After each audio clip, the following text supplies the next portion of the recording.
Intruder detected. Establishing communication. Access granted. Accessing confidential data. Let's go.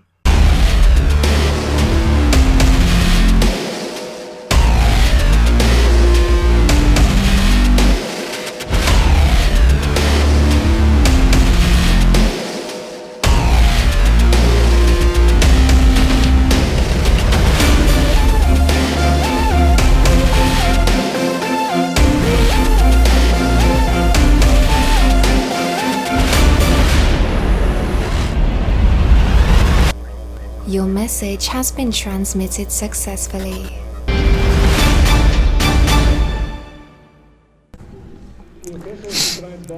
And a very pleasant Good Friday evening to you, as this is Smithson Valley football on the Ranger Network. I'm Tony Brubaker along with Roland J. as we bring you tonight's Smithson Valley football game against their district rival, the Steele Knights. And Roland, this is you couldn't ask for a better weather because it is absolutely perfect here. But again, a game of two teams trying to get off to a great start in district play. This is a perfect place to see a game tonight. Absolutely, as you were mentioning, Steele coming into this one at 2-1 thus far on the season, and of course Smithson Valley at 1-1 due to that first game against Pflugerville that was canceled due to the inclement weather. So we're in for a barn burner. I think they were correct when they said this is the game of the week, according to the San Antonio newspaper. No doubt the Smithson Valley Rangers looking to follow their quarterback, Josh Atkins. Went over 5,000 career passing yards last week in a loss at Round Rock. He's a guy, Roland, we've talked about. When he's on, this offense is very dangerous. Absolutely, and we've got to have more of a Josh Atkins-like game from the Smithson Valley Slinger there, as opposed to last week. Just about 50% passing rate last week, and we need to have more of a Josh Atkins-like game for the Rangers to get one in the W column this evening. As well, defensively, we expect them, the Ranger defense, to be challenged. Jack Gibbons, the guy in the middle, he's a senior. The middle linebacker, obviously, Roland, he's a guy that has to make plays defensively. 3 assists, 10 tackles, solo tackles on the season. Absolutely a big force to be reckoned with. And a cornerback I want to point out is Mason Pierce, the junior, 5'9", 160.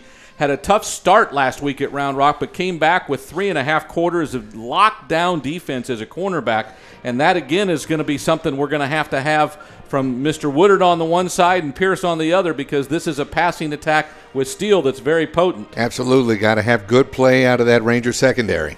So this is a good game we're looking for. It's the Steele Knights against your Smithson Valley Rangers. And we'll be right back with more on the Ranger Network.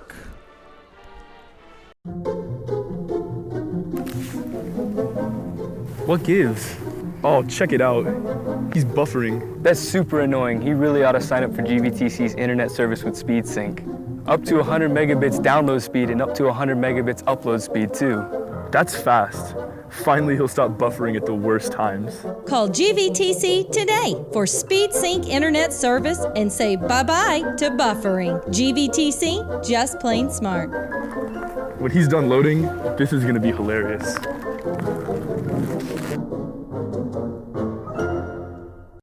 It's time for football, and Red McCombs Ford is powering the Rangers to another successful season. So go Rangers, and good luck from Red McCombs Ford, the truck capital of Texas, and saford.com. I brought you here tonight to reveal our secret weapon defense. It's a real game changer. When our men are tired and hungry and don't want to go home and cook, but they're starving for great food at a great price, we're gonna call the Delicious Double Wing. You can't lose when your family calls the Delicious Double Wing and you stop by Chicken Express for our legendary chicken tenders and Chicken East sweet tea. This is awesome. Who came up with this plan?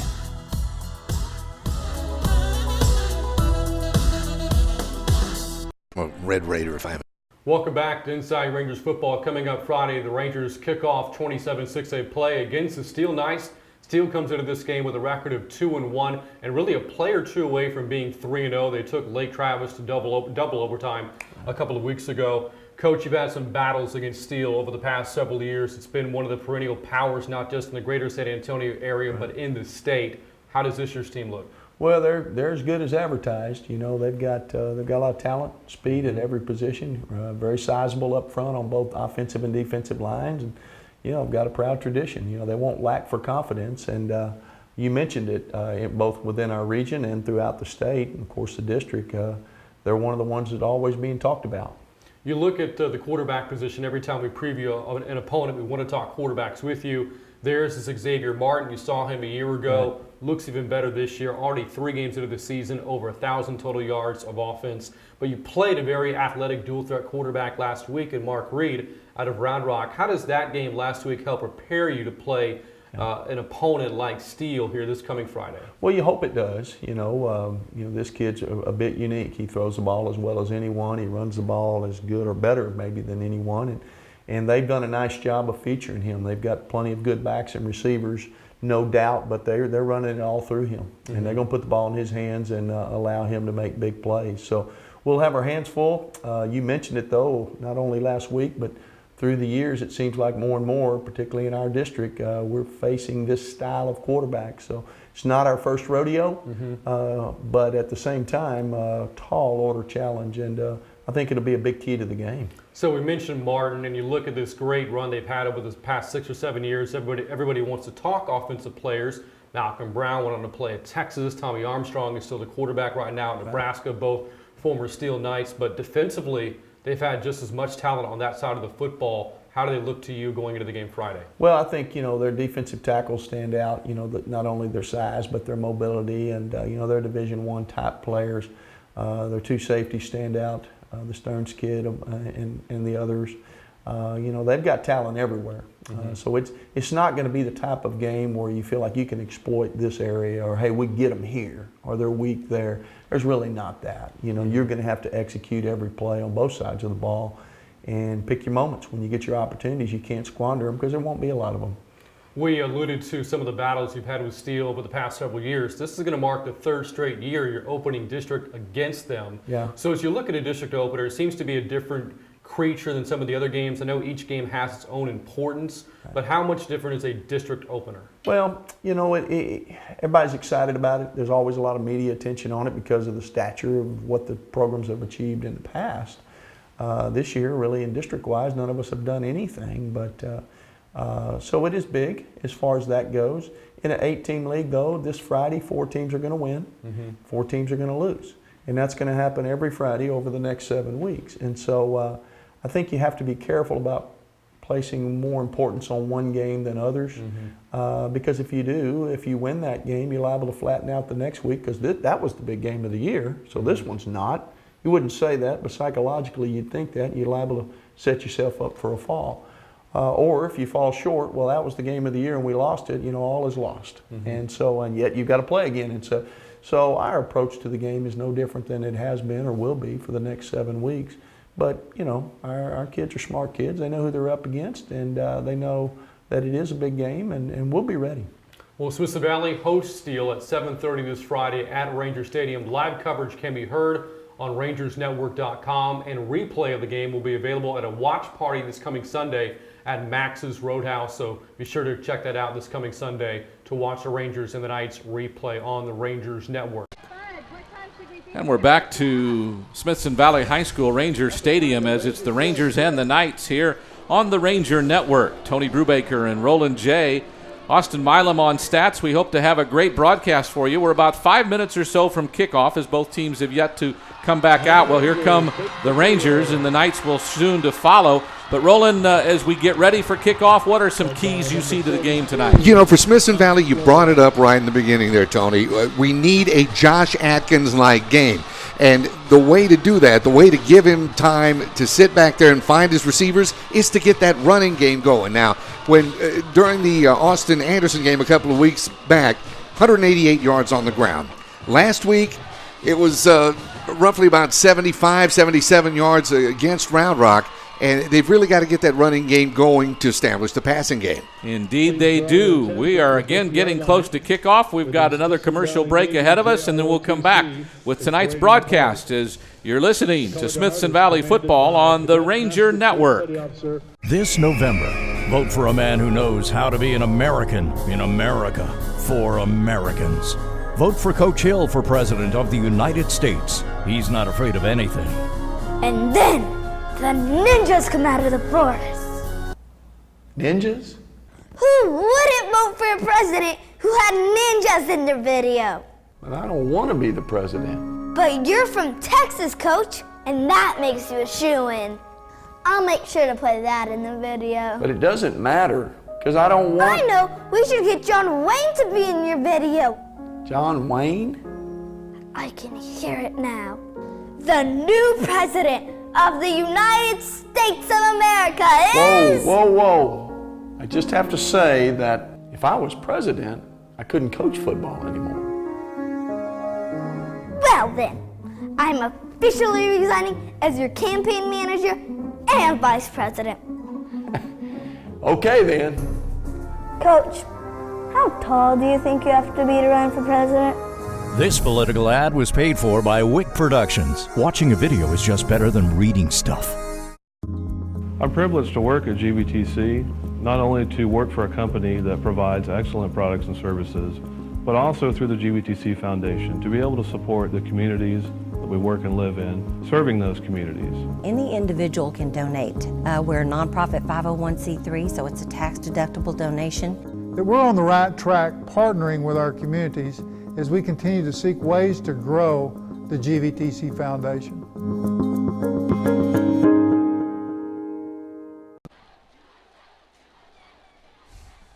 This November, vote for a man who knows how to be an American in America for Americans.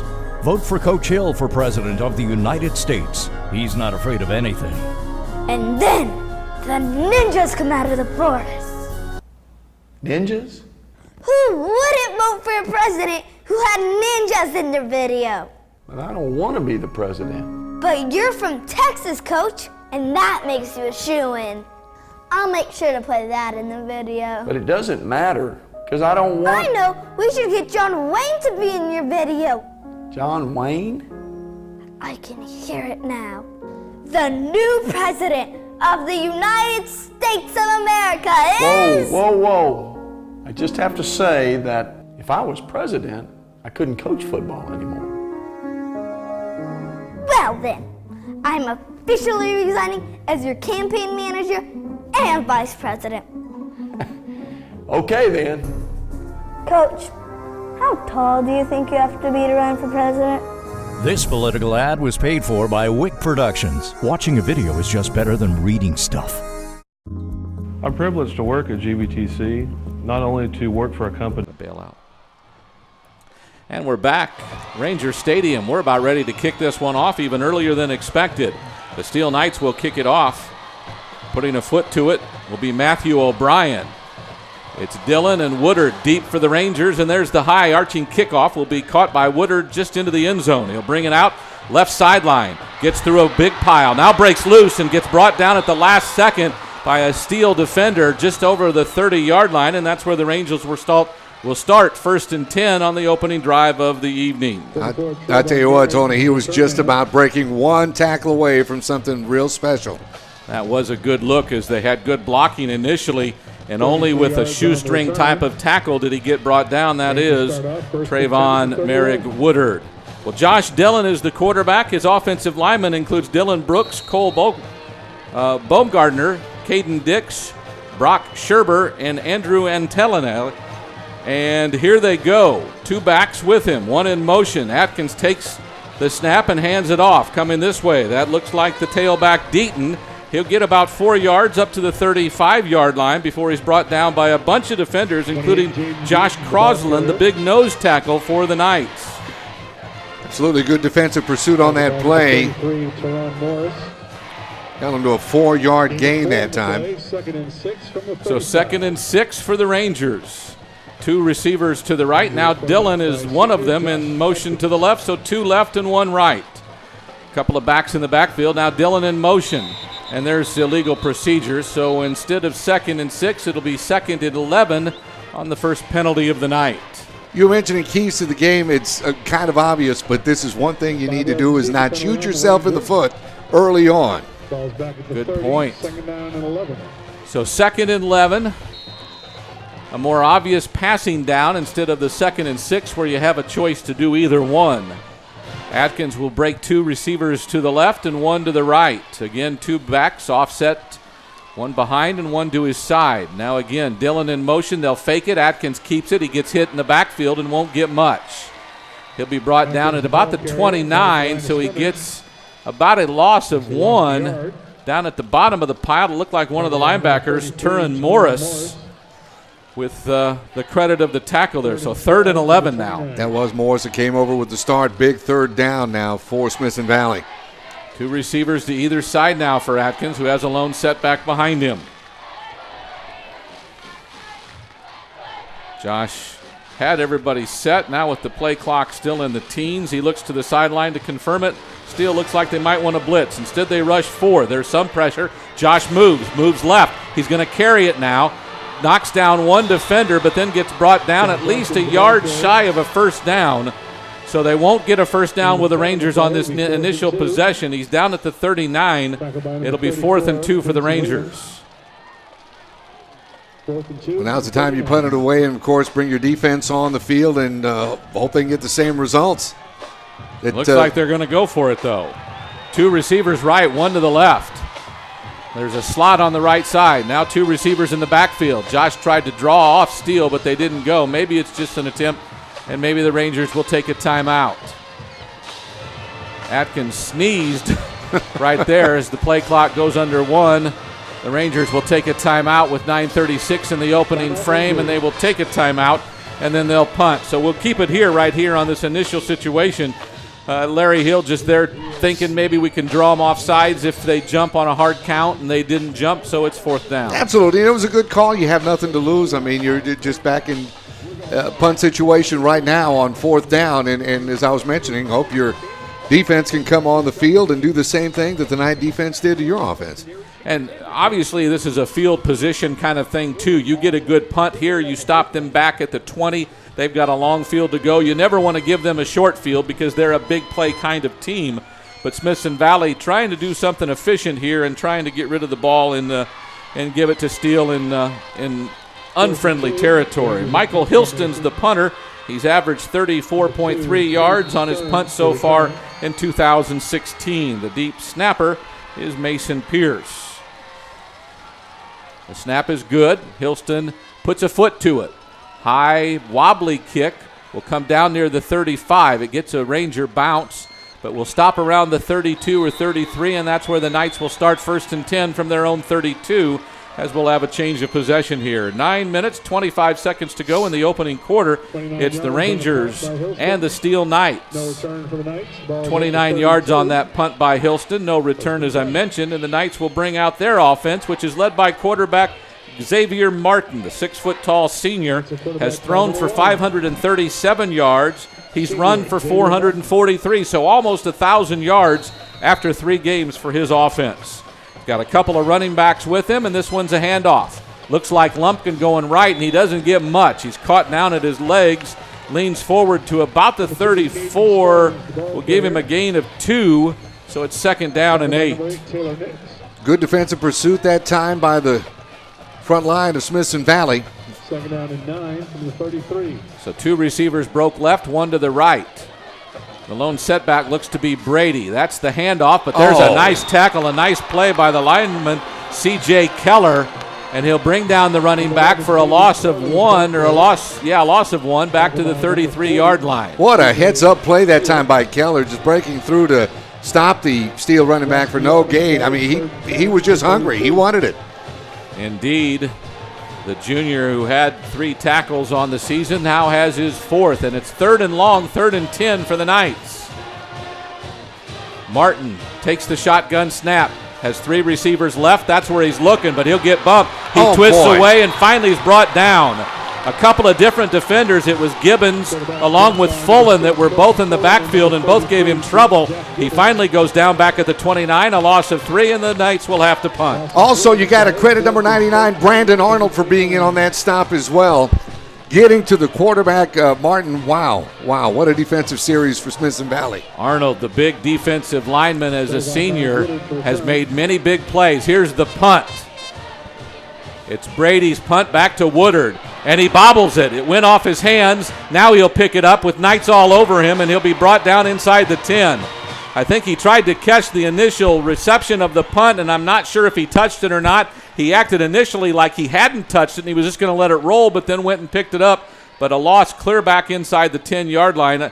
Well, they're going to spot it at the 5, but that makes no sense since he was tackled at the 10 and fell backwards with the huddle. But they will be 1st and 10 from their own 5-yard line, will the Knights. You know, Tony, I wonder if he took his eyes off the ball there for a minute and was looking upfield to see what he had in the way of blockers. 66 yards on that punt by Brady, so here come the Rangers. 7:45 to go in the opening frame, no score. As you're listening and watching on the Ranger Network, here's a handoff over the left side, a gain of about 5 as the Rangers continue to push. Trying to see if that was Deaton. After the gain of about 7, it was. It's 2nd down and 3. So Jaden Deaton, who has 33 yards on 12 carries so far this year, got a gain of 7 on that one. So Atkins sends 2 receivers to the left, 1 to the right. Rudd comes in the backfield. Now an inside handoff. Won't get much, up to about the 14. Maybe a gain of a yard or 2. But not much there as the defense is really tight on the interior defense. I think I was rude that time with the carry. So that does bring up a 3rd down. They're saying no gain. They're going to give him a 3rd and 4. Now the scoreboard says 3rd and 4, but the sticks look like a 3rd and 2. So 2 backs in the backfield with Josh. Atkins is going to hand it off. It's Deaton over the right side, and there's a lot of defense right there in the huddle. That looked like the middle linebacker, Turon Morris, who's going to stop him before the 15, which is the line for a 1st down. The Rangers will have a 4th down and a long 1 to go, and here comes the punt unit. Well, so far it's been a battle of the defenses. The unfortunate part with the exchange in punts, Steele gained about 25 to 30 yards. Hilston in to punt for the Rangers, standing on his own goal line. The snap is a good one. He'll get a toe to it. This one wobbly well. It's into the wind. It does give a Ranger bounce. From the 40 up to about midfield, they'll run into it and kind of push it ahead. I don't know if the referees are going to let them do that. No, they did. They got a couple extra bounces out of it with a little leg bump. The Knights will take the ball 1st and 10 from their own 49. That's what you call the Ranger roll right there. So we'll keep it here again as the 2 teams exchange possessions. The Knights will have the ball for the 2nd time. Their biggest weapon the first possession was the 66-yard punt. But now in field position near midfield, the Knights have a 1st and 10 from their own 49. The Ranger defense will have to make a play now. There's a handoff coming this way. It looks like Brady. He has a seam, but a nice tackle by Gibbons brings him down at about the 46. A gain of 5. It'll be 2nd down and 5. Yeah, time the left side of the Steele line just opened up a big hole for the running back. The Knights like to play with tempo, so they're right back at it. Martin takes the snap, hands it off again. Here's a seam up the middle, and there he goes. It looks like Brady. Across the 20, the 15, the 10, the 5. Touchdown, Brendan Brady, the junior, 5'11", 190. Now his 6th rushing touchdown of the year. He averages almost 120 yards a gain, and that one was a 46-yard touchdown run. The Knights are up 6-0, 5:12 to go in the quarter. That time, what can you say? Just good blocking from that Steele offensive line, opening up holes and getting the Knights on the board first. The extra point kick is up, and it's through the uprights. So the Knights take a 7-0 lead with 5:12 to go in the opening quarter. We'll be back after this timeout as you're listening to the Ranger Network. You should know I believe in you. Every race you run, you're my number one. Kick it up now and bring it on. This will be your day. 'Cause baby, you were born to win. Never give up, never give in. You were born to win. Your destiny is victory. Yeah, yeah, baby, you were born to win. The Knights have taken an early lead as we're in first quarter action from Ranger Stadium. That was a two-play, 51-yard drive that time to get the Knights on the board on their second offensive possession of the game. The Knights will be kicking off.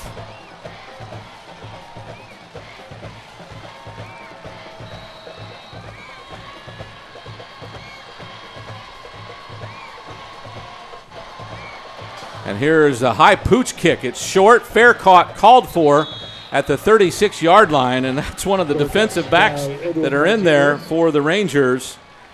And a nice job by Edwin Martinez, actually one of the receivers. Martinez calls for a fair catch, and the Rangers have good field position on the pooch kick try by the Knights.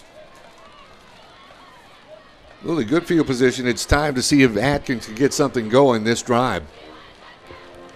So Josh Atkins, the senior quarterback who's verbally committed to New Mexico State, puts two receivers in tight to his left, a tight end on the right side, and they'll try to run it. No, the fake handoff to Deaton and a pass upfield. That looks like Josh. No, that's Martinez. Edwin Martinez, who already has 7 receptions on the season, catches a first down pass up to the 48-yard line. That'll move the chains, give the Rangers another first down. So first down now at the 48. The Rangers trying to make some noise here after the Knights have scored first and lead it 7-0 on the Ranger Network with 4:49 on a first quarter running clock. Two receivers right, one to the left. Two backs with Atkins in the backfield. Atkins gives it to Deaton, going left, spins, tries to break one tackle, can't break the second as he's brought down on some nice penetration by the outside linebacker. That's J.C. Ivory, who got the initial hit and brought him down again. Actually, a loss of 1 makes it 2nd and 11. Morse, loss of a yard on the play, 2nd and 11. So the Knights now break 2 to the left, including Rude. He's one of those broke to the left. A single receiver, Dillon, on the right. Atkins fakes the throw, then wants to carry it, but there's no room in the middle again, and the Rangers really struggling with running the ball anywhere in the middle between the tackles because that defense, and this time it's Williams and Crosland, the two inside tackles, both in on the play, and the Rangers see themselves lose another yard. It's 3rd and 12. That's right. That front line of Willoughby, Williams, Crosland, and Farmers you were mentioning, they've got the run sniffed out right now here early on in the first quarter. So a tight end left, two receivers right. The Rangers 0 for 2 on 3rd down so far. Have a 3rd and 12, a fake of a handoff, rush, pass. Josh lets it go and lets it too far as he outthrows Josh Atkins, but that's because he had pressure. Good outside pressure came in from the left defensive end, Amir Farmer, and Josh had to get rid of it a little earlier than I think he wanted to, and that didn't give Dillon enough time to get down the field. Yeah, just overthrew him a bit, but it seems as though he may have something in the passing department working. We'll have to see how that unfolds throughout the evening. So again, it's Michael Hilston who's punting into what wind there is, and it's not real strong right now. Here's a good snap. This more of a spiraling kick, but still a little wobbly. It'll bounce at the 25 and again gets a Ranger bounce inside the 20, now to about the 15, 14, 13 finally before it's touched down. And the Knights are backed up a little bit this time. They'll have 1st and 10 from their own 13. All right, now's a good time. Early on in the game, granted, but it's a good time for that Ranger defense to rise to the occasion. Keep them pinned back deep in their own territory. 41 yards on the punt by Hilston and no return again. So good job by the Ranger punter. 3:13 to go. The Knights lead it 7-0 here on the Ranger Network. Okay, Martin has a running back either way. He'll give it. Now he keeps it. He's going to run it himself. Tries to break a tackle, but Jack Gibbons says no way. The senior linebacker who had a marvelous game last week up in Round Rock has come to play tonight here in the first quarter with his second or third tackle already tonight. This time he catches Martin back for about a 4-yard loss. And that's containing one of the top quarterbacks in the area right now, so hats off to Gibbons. What a showing. So the Ranger defense now sees 2nd and 14 for the Knights. Martin takes the snap. He throws it out to the edge. That's the receiver who makes a nice catch, but it's Onyx Smith, his 13th reception of the season, but he's brought down in a hurry again by Mason Pierce, the cornerback that we highlighted early in tonight's broadcast. You know, you were talking about a great defensive secondary effort from Round Rock last week. I think we're seeing the same sort of play right there from Pierce right now for Smithson Valley, wrapping up right after the catch is made, stopping them for minimum gain. The Knights are 0 for 1 on 3rd down so far tonight, and they have a 3rd down and about 7 right now. Martin and his team a little bit, they're kind of moving around. Play clock down to 2. Martin takes the shotgun snap at 1, looks left, not there, has some pressure, runs away from it, now tries to scramble, throws it up the field. It's incomplete. Looked like it was intended for C.J. Williams. It goes incomplete, and the Rangers have a good stop on 3rd down. The Knights will have to punt from their own 16-yard line. And on that play, the thing that impressed me the most was how much time it took for Martin to try to find a receiver. That means that Smithson Valley defensive secondary is doing their job at covering the Steele receivers. So a punt time now for the Knights. From their own 16, the Rangers look to put a rush on, and here comes some pressure. Punt is a good one. Woodard won't try to come up and get it as it lands just across the 50-yard line and will be down at the 44. Number 11, Tavian Carter. So Brady's punt goes from the 16 to the 44. 40 yards on the punt. 40 yards on the punt, and the Rangers will have 1st and 10 from their own 44-yard line. And again, it's now the defense who has had a couple of good possessions. It's time for the offense to string a couple of first downs together. Exactly, and they've got good field position again this drive. We'll see what that Ranger offense can get done with Josh Atkins and company. 1:42 left in the first quarter. It's Steele up 7-0. 32 yards of total offense so far. Here comes Deaton on a sweep right. Not much room there as the Knights are all over it. Good job on the defensive outside by Jaden Jackson, the linebacker on the near side, and he'll push him out of bounds after no gain, I believe. They might mark him up to near the 45, which will be a gain of a yard, so it'll be 2nd and 9 for the Rangers. 2nd down and 9 from the 45. All right, see, once again, as we were mentioning, trying to get that run game established. Atkins has a lone setback with him. 3 receivers right, left, 1 to the right. Atkins wants to run. And again, there's not much room there. On 2nd and long, he gets maybe a yard up to the 46. But there are a lot of defensive. Josh Croslin, their all-everything nose tackle, in on the tackle for the Knights. It's a gain of 1. It's 3rd and 8. 3rd and 8 on the 46. Well, definitely a passing down this time for Atkins. See what Coach Larry Hill has to pull out of his playbook. They'll signal the play in from the sideline, and Josh, with the play clock nearing 10, surveys everything. 3 receivers right, takes the snap, looks left, has pressure, and is brought down. Big time rush. Big time rush by the Knights. They are big and they are quick.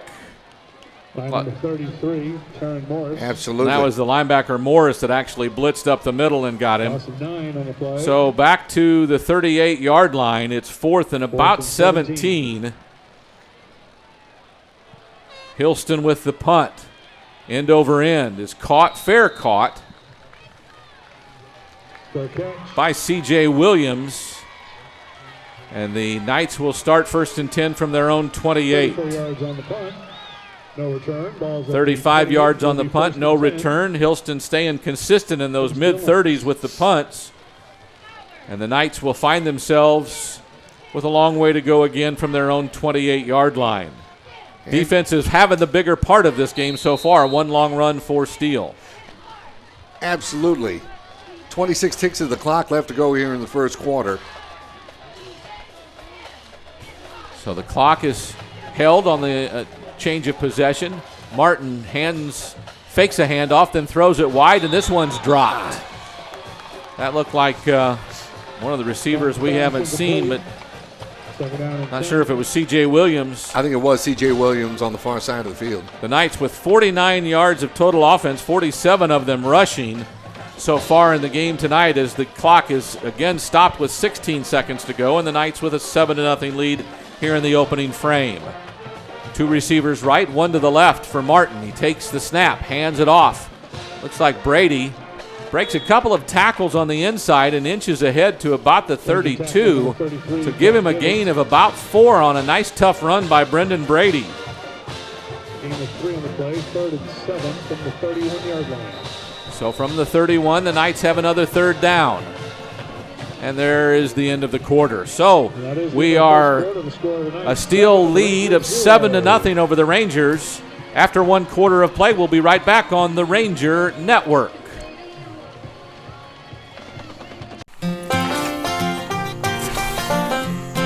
Boy, it doesn't get any better than this. Ain't that the truth? I'm glad we got a chance to do this with you being so busy with football. Yeah, and you don't have any free time working on all those people's smiles.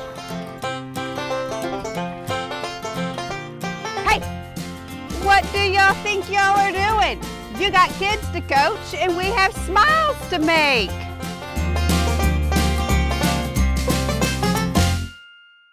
Get your guns up. Do you know exactly what qualifies it to be a marsupial? We have a whole new group of seniors this year, but some things always stay the same. Get your phones out, text your mama hi, and tell her you love her. On the field, they're all business, but in here, it's all fun and games. 31-yard line. So we're back to action from Ranger Stadium. The Knights with a 3rd and 7, and now there's movement on the line, and it'll be a 3rd and 12 as the first penalty of the game goes against the Knights. Penalty, false start. Falls back to the 26-yard line. So before any time even elapsed here in the second quarter, the Knights with a 7-0 lead find themselves now in 3rd and long. They're 0 for 2 on 3rd down so far tonight. Knight with 2 receivers left, 1 to the right. Checks again after an initial snap, count to the sideline, changes the play at the line, and now everybody readjusts. Rangers with a big 3rd down stop here in their face. Knight looks long, has a receiver down the sideline. And Onyx Smith can't make the catch, but he will be pushed, it looks, on the play. Flags go everywhere. Pierce on the coverage. And there will be pass interference called because of the abundance of flags, there's no doubt. And, that's kind of ironic because the passing game at this point has been non-existent for Steele. And just the break, I guess, that time Smith all over the receiver. This is the only thing I'll say about that because Smith is going down the sideline. The ball's thrown inside, so he's running into the defender to try to get the ball. Exactly. And the defender has as much right to that path as anyone, and that's where I would disagree with that flag, but it doesn't matter because the 15-yard penalty goes against Smithson Valley, and it's a 1st down on 3rd down for the Knights. So 8 seconds into the second quarter, the Knights have a 1st down by penalty, and they find themselves at their own 41. Tough call against the Rangers. Xavier Martin takes the snap, looks left, does a ball fake. Now has Smith running the sideline again. Throws it up, throws it long. Smith catches it. He'll go inside the 20 and be brought down by a couple of defenders, including Pierce and Ricky Rios. But it's 1st down for the Knights, and now a flag comes in late, and I don't know if somebody said something, but the Rangers struggling with the long ball now as 2 long passes by Martin have connected with Smith. This one on an actual catch, the first one on penalty. The official who threw the flag now talking with our referee, but the Knights have themselves a 1st down no matter what. And that's one of those plays where Smith just went back to the huddle and said, I got my man beat, let's run the same route. Look to see what the call is. Dead ball and sportsmanlike contact against Steele. So they'll have a 1st down, but it won't be at the 13 as they'll mark this one back some 15 yards as one of their offensive linemen's clapping Not real sure why he'd want to do that. So instead of at the 13, the ball looks to be back at the 28, and that's where the Knights will start 1st and 10 after the long pass play. Penalty on the Knights unsportsmanlike conduct from the spot of the tackle. So penalties having a big impact on this drive. The first one, an interference call, goes against the Rangers. This time a personal foul, unsportsmanlike conduct against the Knights, backs them up to the Ranger 28. 1st and 10. Martin hands it off. This is Brady. Bounces off a couple of defenders before Jack Gibbons brings him down, but not till he gets a gain of 3 up to the 25. Absolutely, and over helping Smithson Valley as well on the stop was Jacob Zuber from his linebacker position. So 2nd and 7 from the 25. Snap to Martin. He fakes a handoff, throws it out wide to his receiver. It looks like C.J. Williams. He'll be brought down in a hurry by Ricky Rios. A gain of 1 up to the 24. It's 3rd down and about 6. And it looked like that time to steal the receiver that called that in that time, just lost his footing, or he might have gone for more. However, great defensive coverage that time by Rios. So a big 3rd down play for the Knights, who are 0 for 2 on 3rd down so far tonight. Actually, they'd be 1 for 3 because the penalty gave them a 1st down. Right. So they're 1 for 3 on 3rd downs. This is 3rd and 7. He hands it off. No. Martin keeps it. He scrambles right across the 20, shoved out of bounds as he runs into a defender at the 19. He'll be a yard short. Nice job on the tackle there by the defender, Mason Pierce. Yeah, as it'll be 4th and 1 for the Knights at the 19. And, you know, this is where Martin hurts you. Right when he gets that passing game established, he can go ahead and take off and run. Probably the leading source of offense for Steele thus far this season. So on a short 4th and 1, the Knights will run it up the middle. It's Brady. He gets hit. He gets dragged back. It depends where they spot it. This will be an interesting call. The guy on the near sideline isn't nearly as generous as the guy on the far sideline, but the ball will be spotted just inside the 19. It won't be enough for a 1st down. That'll be a turnover on downs at Smithson Valley ball after a big defensive stop. It was a bunch of linemen in there, but I do think Zane Nutze was the one who hit him first and slowed him down. Gibbons then came and wrapped him up and brought him back. Absolutely. Right after the stop, Taylor Nix is coming over and clapping his hands. He knew they made the stop. And this poses a question, how big was that penalty on Steele just a few moments ago? The unsportsmanlike penalty backed him up from the 13 to the 28. And now it's Ranger ball from their own 19. 10:07 to go, 2nd quarter action. The Steele Knights up 7-0. The Rangers with the ball. One receiver broke either way. Woodard is the receiver on the near side. Atkins with a handoff to Deaton. Had a little bit of room, but it closed in a hurry. Give him about 3 yards up to the 22, so it'll be 2nd and 7. But I'm telling you, once they get through the defensive line, the linebackers are right there, and that is a problem because their linebackers are big and athletic, Jackson, Morris, and Ivory. So they spotted just outside the 21, an actual gain of 2 at 2nd down and 8. And Mr. Woodard stays on the field. He hasn't played a lot of offensive snaps this year as they don't want him to play both ways a lot, but he's out on a receiver right side this time for Josh Atkins. Woodard in motion. They'll fake a handoff to him, and Atkins will keep it and go nowhere. You know, that was a great play call considering that the running game has been non-existent to this point for the Rangers. However, you got to credit that Steele defense. They're just staying at home and waiting for the ball to come to them, seems like. Turin Morris, the inside linebacker, is having none of that. He and his nose tackles, Williams and Crosland, are just clogging up the middle something fierce. So 3rd down and 8 for the Rangers as they give Josh credit back to the original line of scrimmage.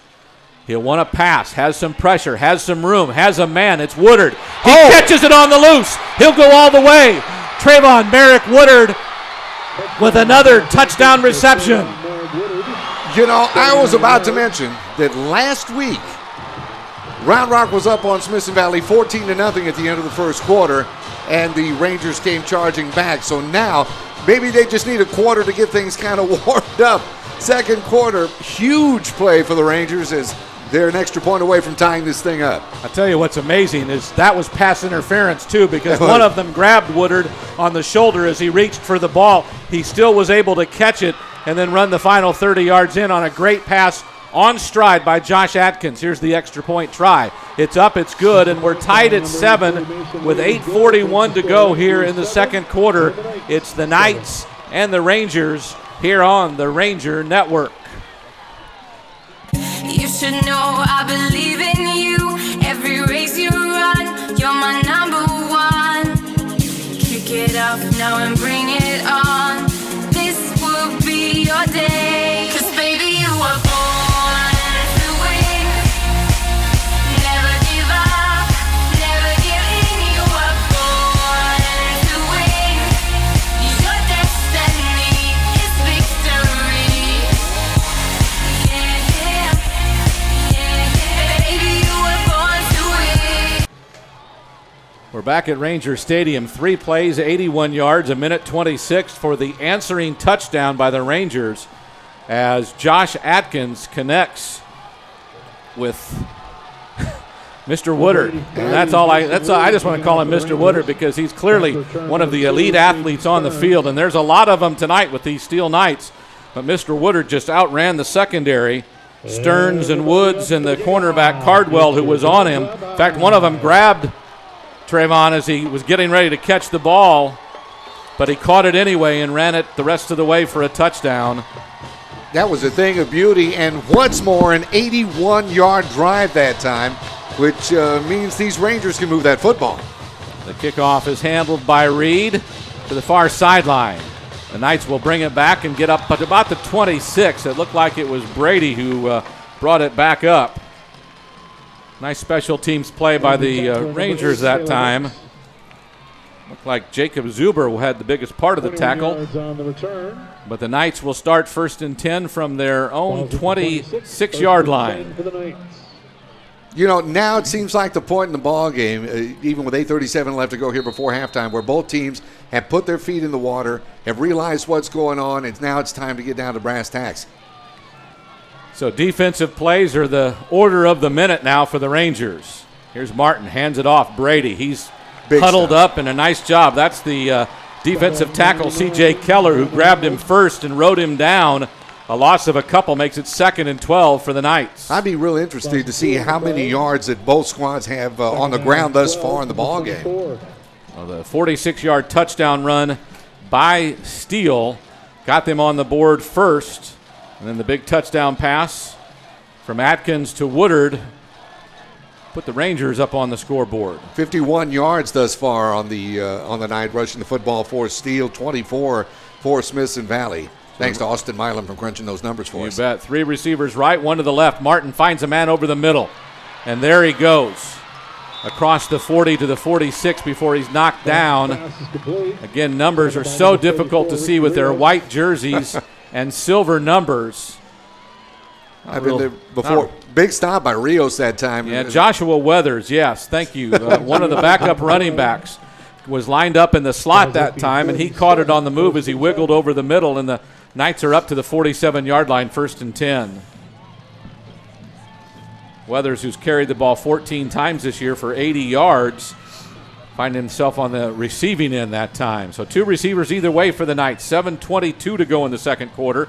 We're tied at 7. Here's a handoff. It's Brady up the middle. Gets bumped, gets stopped, gets wrapped up. Give him 3. It'll be 2nd down and 7.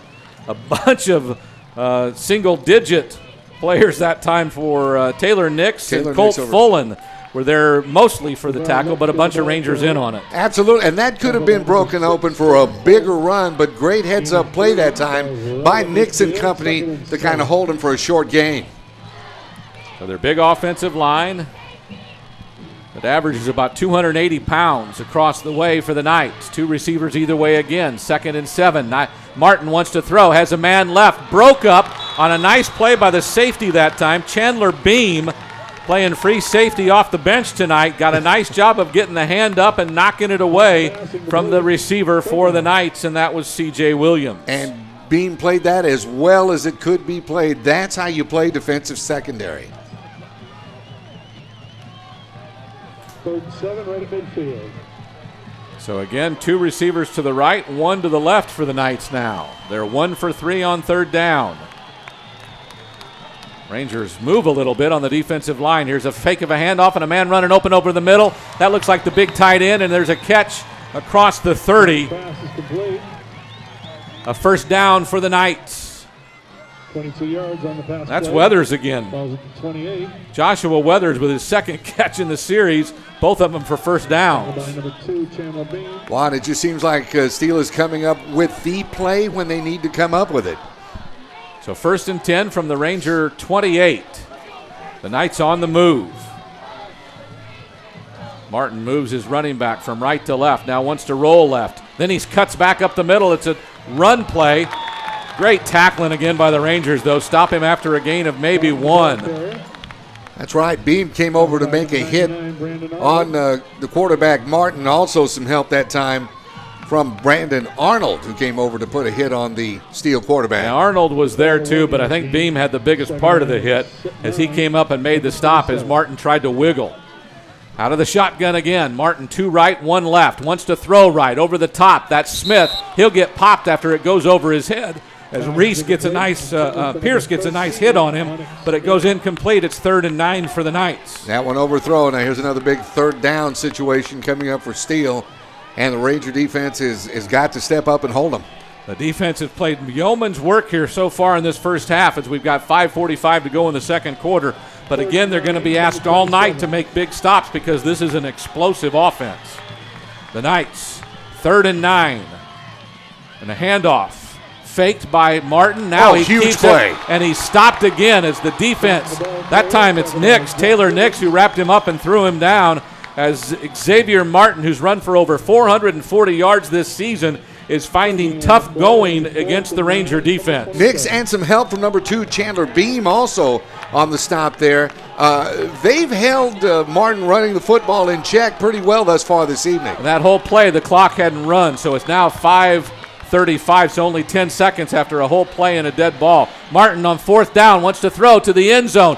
It's fought for but goes incomplete as Beam is covering Onyx Smith, their leading receiver, and it goes incomplete. So just like a punt into the end zone, the Rangers will get the first down, but it won't be from the 20. They'll have it where the line of scrimmage was, which was the 27-yard line. You've got to love it. You've got to love what you're seeing from the Ranger defense right now, kind of a bend but don't break mentality out there. They've done a great job holding Steele when they've needed to. Let's see what that offense has in store. See if the Smithson Valley quarterback, Josh Atkins, can get something going. So the Rangers with the ball from their own 27. 5:28 to go in the quarter. Atkins hands it off. It's Deaton coming left. He has a man to beat, skips over him, but the ball is loose as he hits the ground. My guess is they're going to call it a fumble, even though I don't know. It's Steele ball at the 29. I thought the ground caused the fumble, but no replay opportunity. But the Rangers turn it over on 1st down, and Steele has great field position at the Ranger 29. It looked like it was a good hit by Jaden Jackson for Steele, causing the fumble. And, wow, what a costly turnover in deep in Smithson Valley territory. So the Rangers not too happy about the turnover on downs, but head coach Larry Knight telling his coaches to calm down and get ready to play some defense. So the Ranger defense has to come up with another stop. The ball on their own 29, Steele 1st and 10. Martin will send 1 receiver to the right and has 2 to the left. There's a slot, which is his tight end on the left edge. A lone setback behind him. A fake of a handoff. Martin wants to run, and he gets nailed by Jack Gibbons, and a loss of a couple back to the 31 as this Ranger defense, that's Brandon Arnold there as well.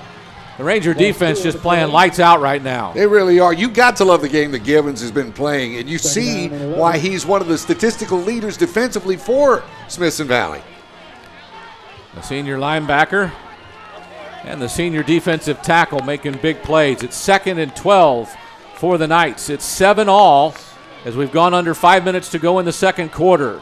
Knights and Rangers. Here's Martin throwing over the middle. He had a man. Actually, it was intended for the big tight end, I think, but it was the second receiver who tried to catch it on the run. I think that's Starnes. 3rd and 12 from the 31. So it goes incomplete. It'll be 3rd and 12 for the Knights.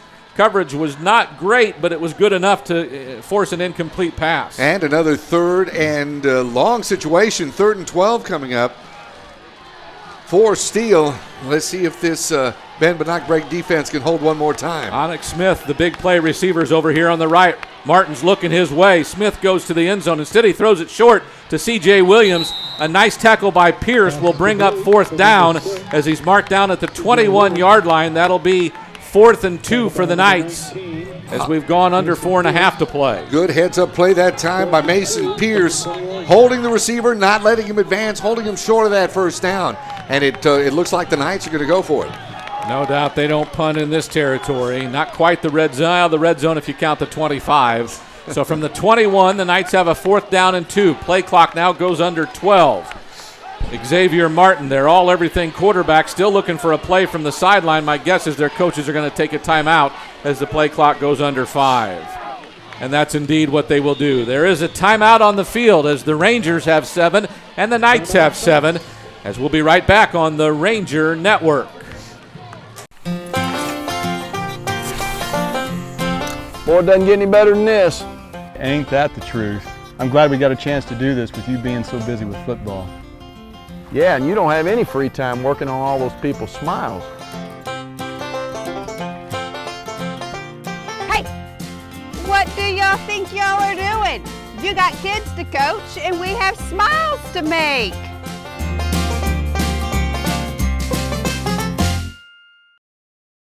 Great. That's great. He's playing basketball over there. The Rangers and the Knights were back at Ranger Stadium. 3:53 to go in the second quarter. The Knights with a 4th and 2 from the Ranger 21. They need to get to the 19 for a first down or to the goal line for another touchdown. And again, 1 touchdown apiece. It was a long 46-yard touchdown run by Brady in the first quarter for the Knights. Then in the second quarter, it was a long pass from Atkins to Woodard that got the Rangers on the board, and that's where we're at, 7-7. Now the Knights have a 4th down and 2.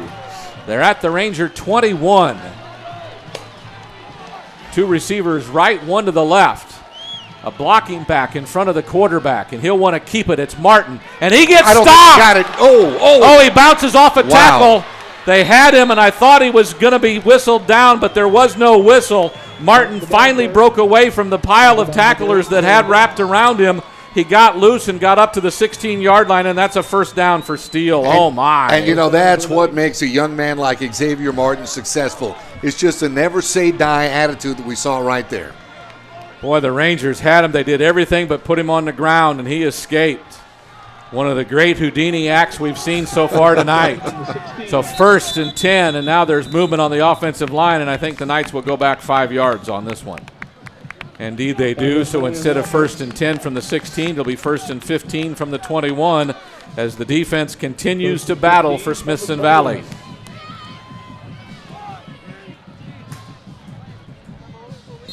But they've got to hold now that the Steele Knights are about 21 yards away from pay dirt. See if this Ranger defense, and they've been doing a great job stopping Steele for the most part this evening. 3 penalties, 35 yards against the Knights so far. Here's Martin with a man in motion. Empty backfield, wants to throw it across the middle. Oh, it's picked off by Gibbons, who then stumbles to his feet, or stumbles to the ground. He'll go down at about the 13, but a turnover as an interception by Jack Gibbons inside the 20-yard line gives the Rangers back the ball at the 14, 1st and 10, with just over 3 minutes to go in the second quarter in a tie game. Man, you've got to love it. You've just got to love the game that young man is playing this evening. Just heads up football.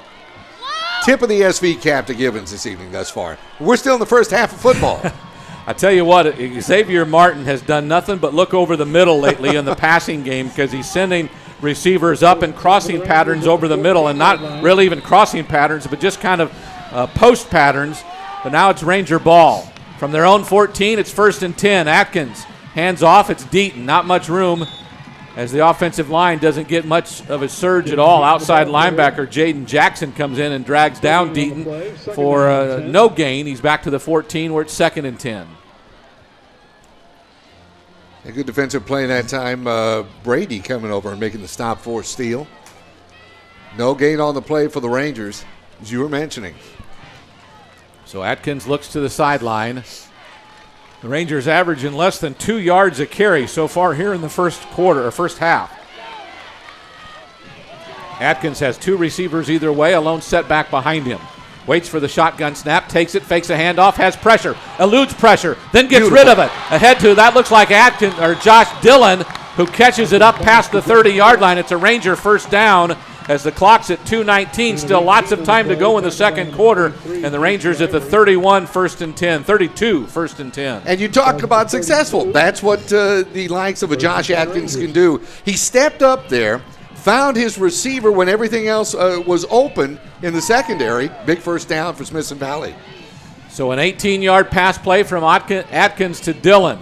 Here's a run. Dillon on a wide receiver sweep. Has one block. He gets it. He breaks loose across the 40 and pushed out of bounds near the 45-yard line. They'll mark him down at the 44. That's another first down for the Rangers. Their second of the drive, and they're up to the 44 with 1:56 to go. That right there, their biggest running play thus far of the night.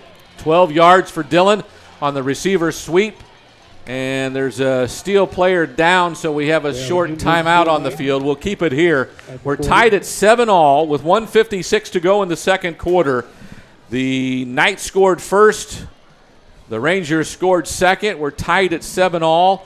Each team with 2 timeouts left as we've got just under 2 minutes to go in the quarter. And that looks to be Josh Crosland, their big defensive tackle maybe, or it could be Quincy Williams. Again, their numbers are so hard to discern with the glare off the silver numbers on the white jersey. That's true, but they're fashionable. But, yes. But the Rangers have it 1st and 10 from their own 44. Atkins, 3 of 4 for 109 yards so far tonight, including a touchdown. So a good night for Josh in a tough-going night.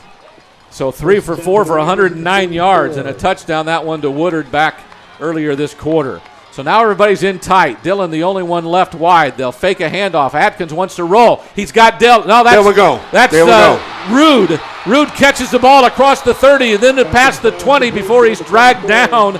Oh, my. Caleb Rude, who had 2 receptions coming in tonight for only 8 yards, gets a nice gain on that one, as he'll take the ball all the way inside the 20 to the 18-yard line. A 34-yard pass play from Atkins to Rude, who escaped out of the backfield and got up the left sideline for a beautiful play. You know, I didn't want to bring up the M word, but I'm going to momentum right now, clearly on the side of the Rangers. So it's Rude in the backfield with Atkins now as Deaton splits out to the right. 2 receivers right, 1 to the left.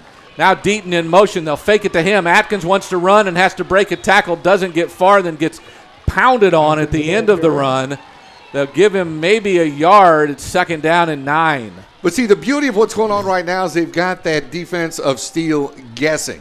The receivers have been able to get past the Steele secondary, and that's resulted in big pass plays for the Rangers thus far this evening.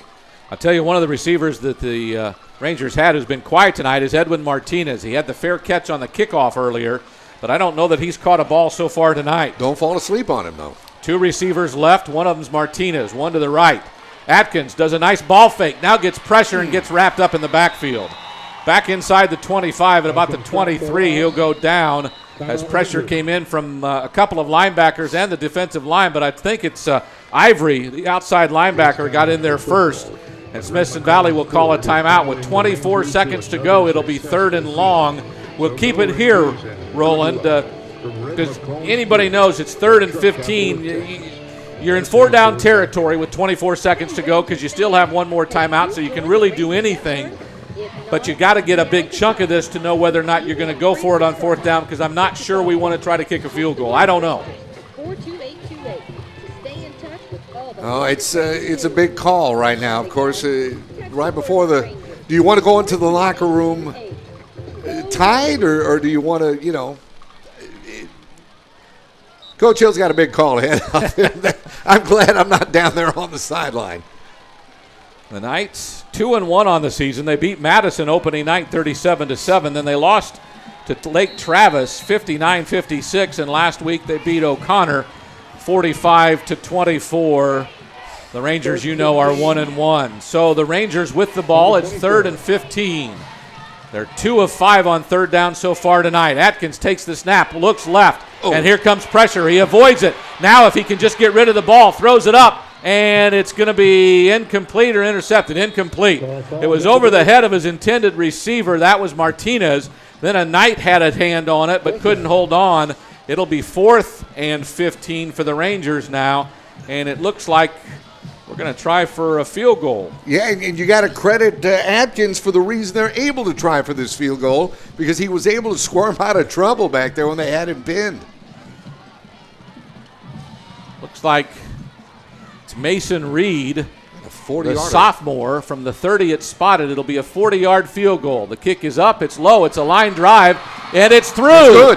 The Rangers will take a lead with 11 seconds to go in the half on a 40-yard field goal by Mason Reed. It's the first field goal of the season for the Rangers to convert, and it puts the Rangers up 10-7. My goodness.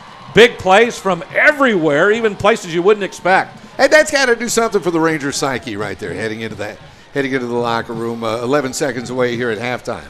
It certainly wasn't the prettiest kick you've ever seen, but it was good. That's all that matters.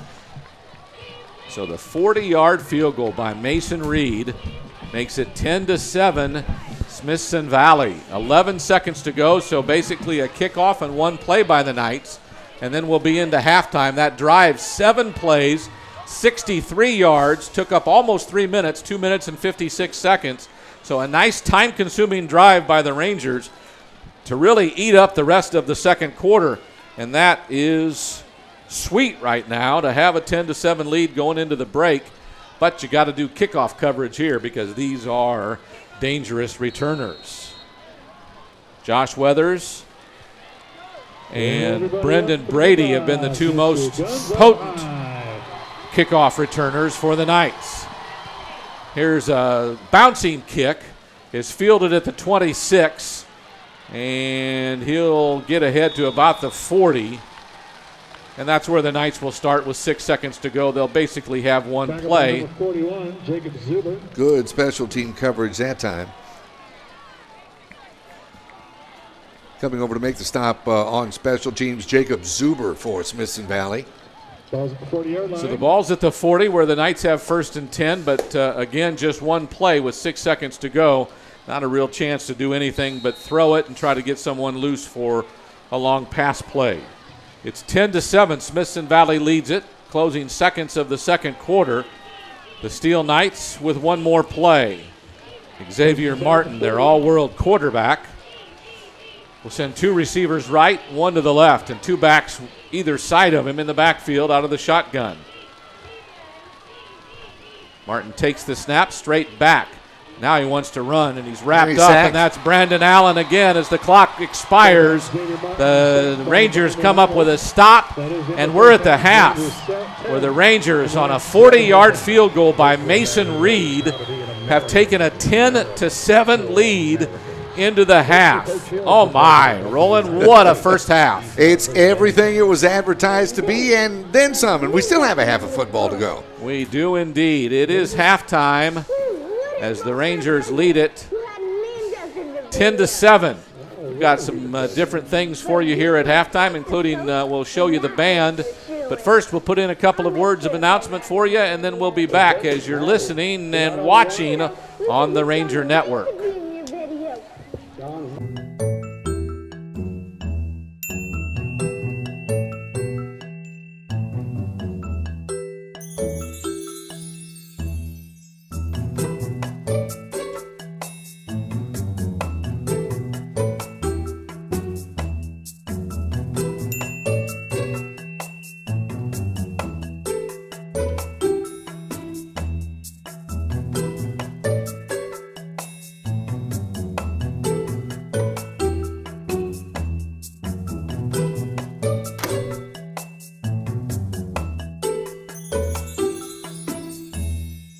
Cool, right? I can control just about everything in my home from my phone since GVTC installed our Connect Home security system.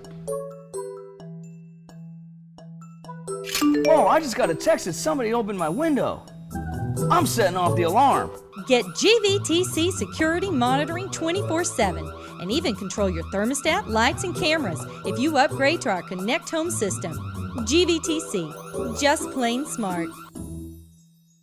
Oh, by the way, Mom, I volunteered us to host the Band Booster fundraiser meeting. When? Tonight, and we'll need to have something to eat, too. No! Sure, honey. How many are coming? I don't know, like 5? Thank you for calling Smoky Mo's. This is Katie. Yes, ma'am, we can feed 3 to 8 with our family pack. Actually, it's more like 20 are coming. Yes, ma'am, we can feed 20 with our group pack. Actually, make that 50. The Silver Spurs dance team is coming too. Absolutely, we can feed 50 with our group pack.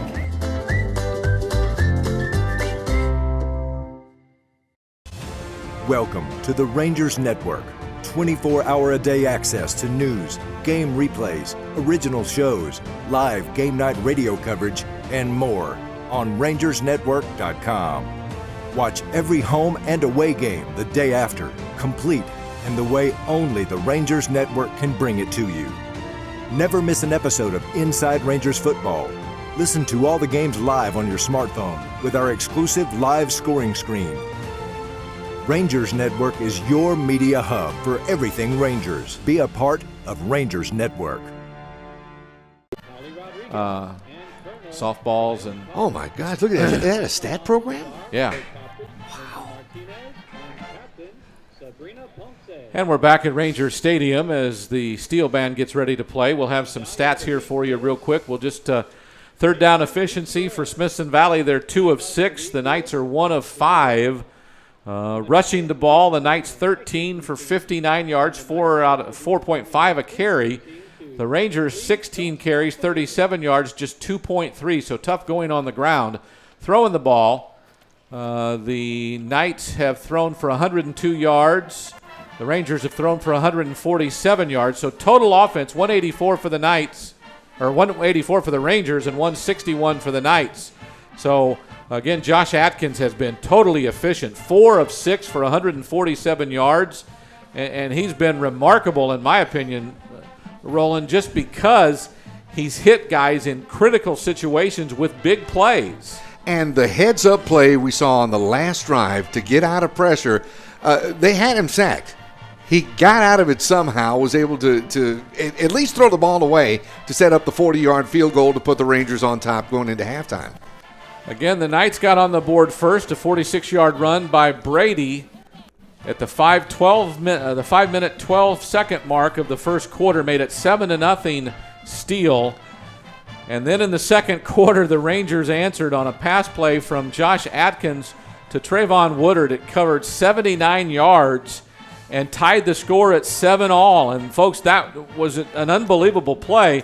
Trayvon, who doesn't play a lot of offense, was about his third snap that he had on the series and got loose up the left side with a defender hanging on to him, caught the ball, broke loose, and ran at the final 30 yards into the end zone for a tying touchdown. It made it 7-7 at the point. And then Mason Reed, remarkable, a 40-yard field goal with 11 seconds to go in the half, made it 10-7 Smithson Valley.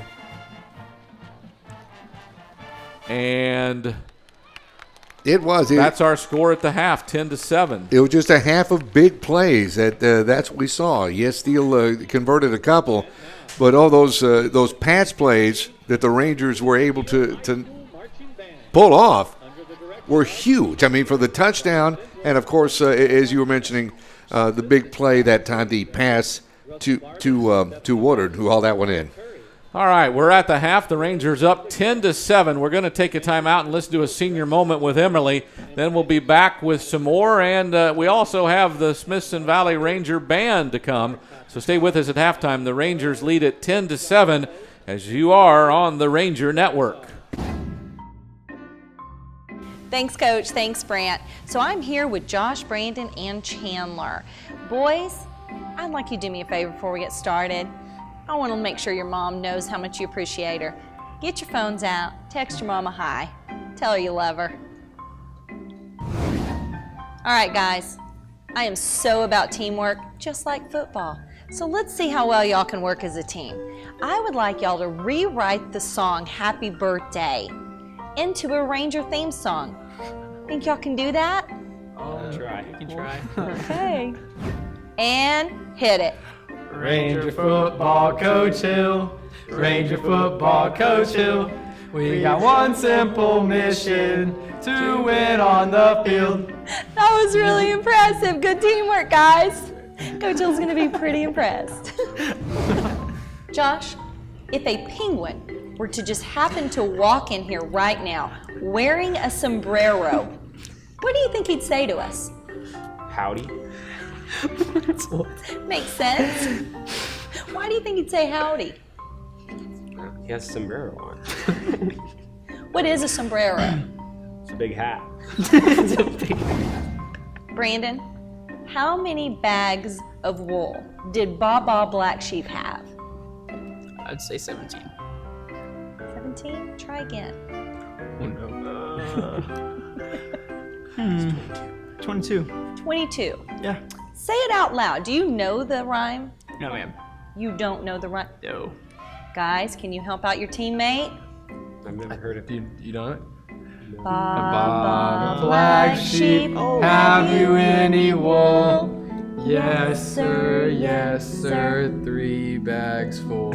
So how many bags of wool did Baba 3 Black bags. Sheep? 3 bags. So That's okay, right. I got you. Good job. Chandler? Yes. Here's the big question of the day. What is your mother's birthday? June 17th. Wait, hold on. 06-17. Yes, June 17th. June 17th. I got it. Good job. I did it. Good job, Chandler. I got it. We'll shake Love you you, for a Mom. minute, but good recovery. Good job, Chandler. All right, boys. Got a joke for you, and you'll have to laugh. You have to. No, you have to.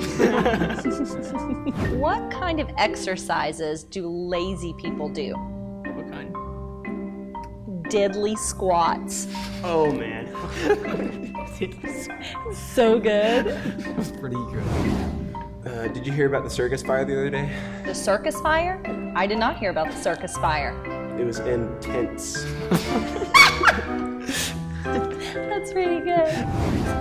If y'all can pull one pro player to play in the next Friday game, who would you pull?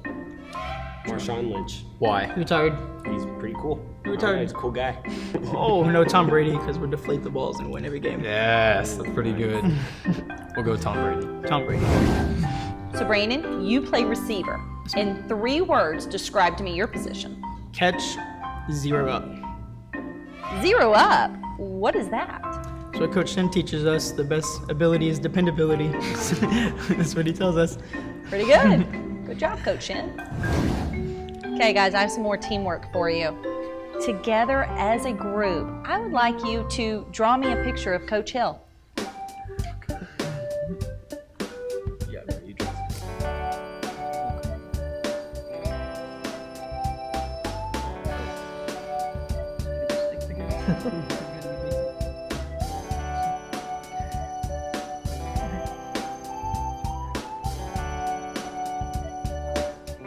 Josh, what is that you're writing? It says bullcorn instead of the other one. Oh, you forgot ours. You forgot ours.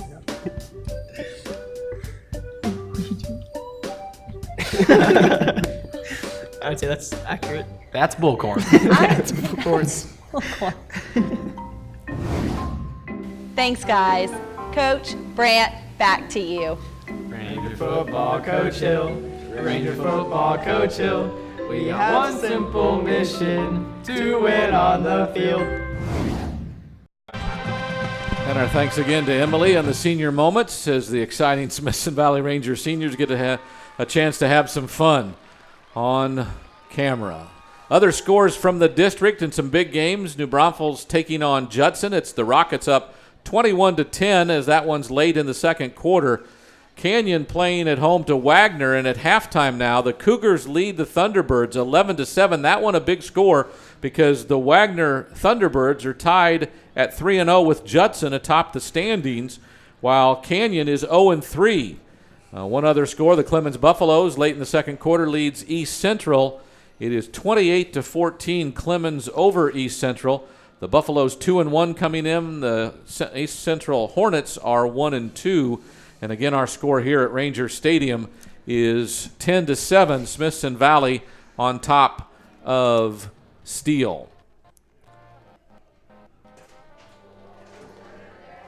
Yeah, and as we mentioned a little bit earlier, this has been everything.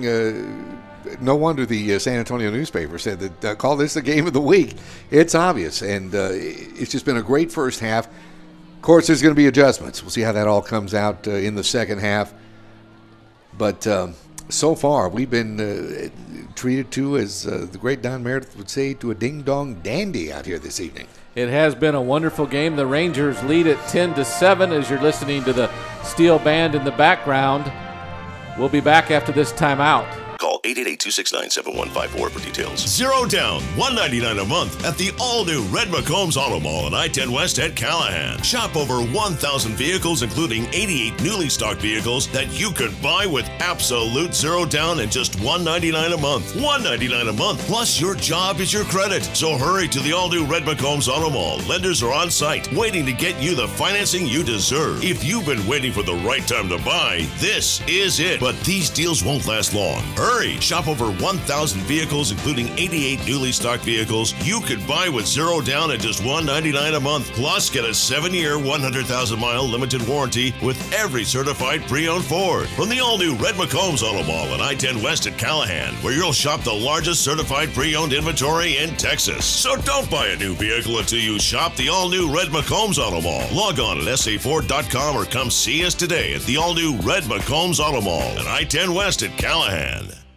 Tonight's broadcast on Rangers Network is brought to you by Security Bank, Ferris Orthodontics, GVTC, Wick Productions, HEB, Rangers Network, Chicken Express, Pizza Hut, Red McCombs Ford, and Smoky Moe's.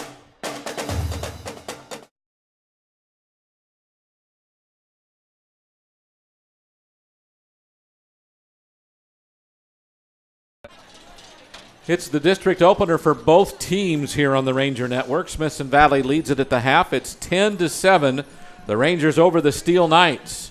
Steele, one of the leading programs in the San Antonio area for the last dozen years or so, with a couple of D1 caliber athletes, have gone to Texas, a running back and a quarterback to Nebraska. So they have got it going, and tonight they're as good as advertised. The difference is the Smithson Valley Rangers have played with such fervor that they look as good as anybody that we've seen this season, and that includes the Steele Knights here tonight.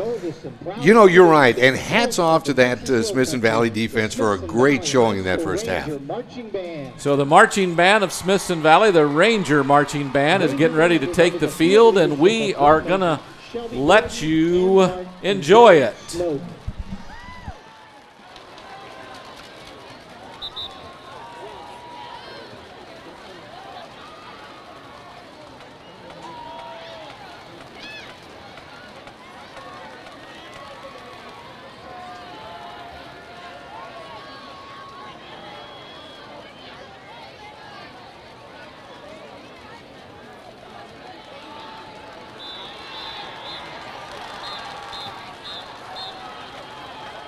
The 2016 color guard officers are Captain Paige Knight, co-captains Christina Alvarez, Abby Castaneda, and Emily Capello.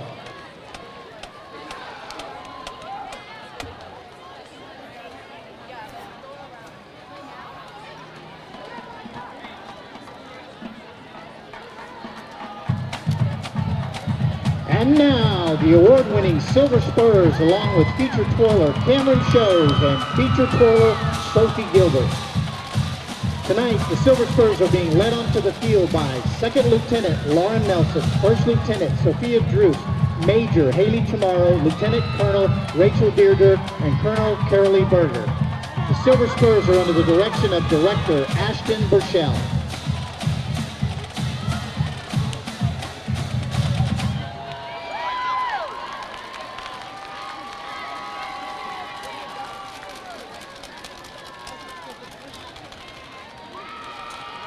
The The Spirit Girl of the Week is Alexi Miller, and the Dancer of the Week is Amanda Charlton. This evening, the Silver Spurs would like to dedicate their performance to the Mulder family. Our thoughts and prayers are with you all at this time.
The 2016-17 Silver Spurs Social Board officers are President Matty Klaus, Vice President Allison Haynes, Chaplain Lauren West, Social Officers Maddie Mulder and Caitlin Sinelli.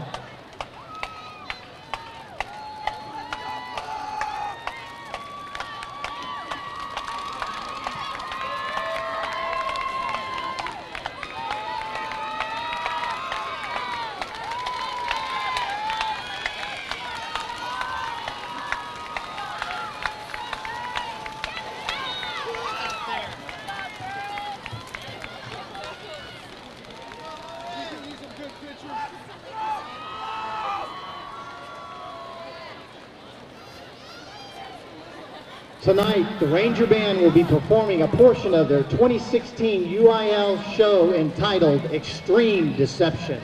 The Ranger Band will keep you on the edge of your seat with some of Ludwig van Beethoven's best-known themes, twisted together by composer Johann de May.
Ranger fans, would you please stand and show your support as the Smithson Valley Ranger Band performs the Ranger Fight Song.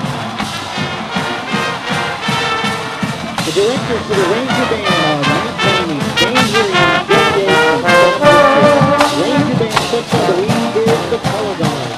We hope you enjoyed tonight's performance and look forward to seeing you next week as the Rangers take on the Hornets of East Central High School.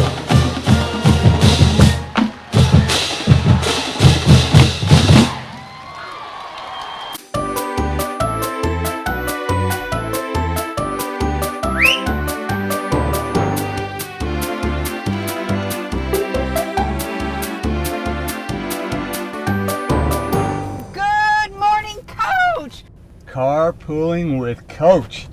You're up early to coach those Rangers, and we're up early to make great smiles. What a great idea. I agree. You guys do the driving. Gives me a little time to watch some game film.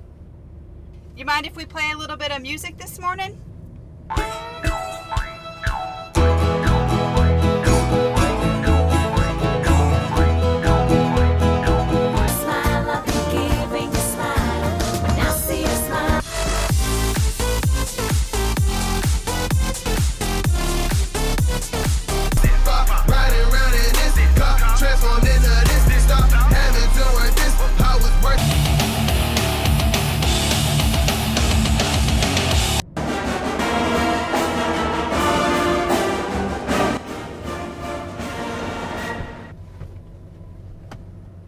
Hey, Coach, that was so much fun. What time should we be here to pick you up?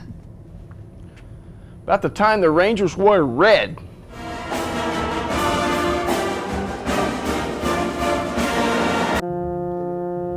Hey, what are you watching? TV everywhere, man. What, like a YouTube video? No, actual TV. My cable service is GVTC. I can watch my favorite shows live right on my phone. So what do you think about that, super behind the times technology guy? Ha! Next, they'll come up with VHS recorders without VHS tapes. GVTC already has it. It's called Whole Home DVR. Radio without a radio? GVTC cable already has dozens of music channels. Movies? Without a theater? Premium movie channels like HBO, Cinemax, Stars, the Movie Channel, and Showtime from GVTC. I gotta get GVTC. Then you won't be super behind the times technology guy anymore. Call GVTC today and get hundreds of great entertainment channels, whole home DVR, and access to GVTC TV everywhere. GVTC, just plain smart.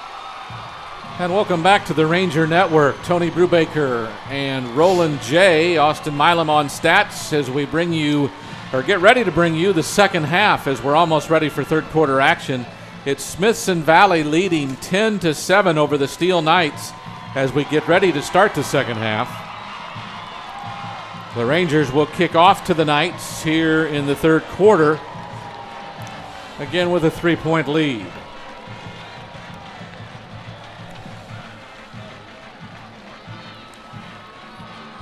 Both teams are back out on the field. Again, the Rangers in those blue jerseys and blue shorts, white socks with a blue helmet and a white stripe across the middle.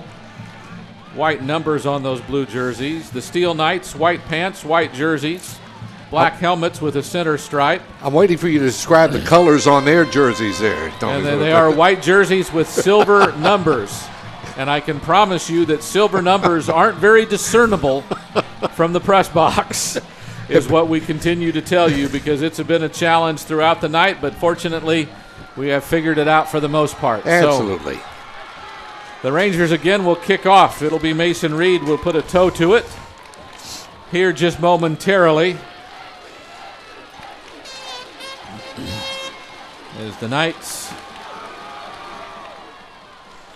look like they're sending Weathers and Brady to receive. Everybody up for the kickoff. Get your guns up high. And Reed will put a toe to it. A nice kick. It'll go inside the 5 where Brady has it across the 15, now the 20, finds his seam, spun down, brought down at the 30, and that is a great tackle on the play by Wesley Cornelius, a backup linebacker, but a good special teams play, and the Knights will start 1st and 10 from their own 29. Absolutely. Now's the time we find out. We take a look at both squads, and we see what adjustments have been made.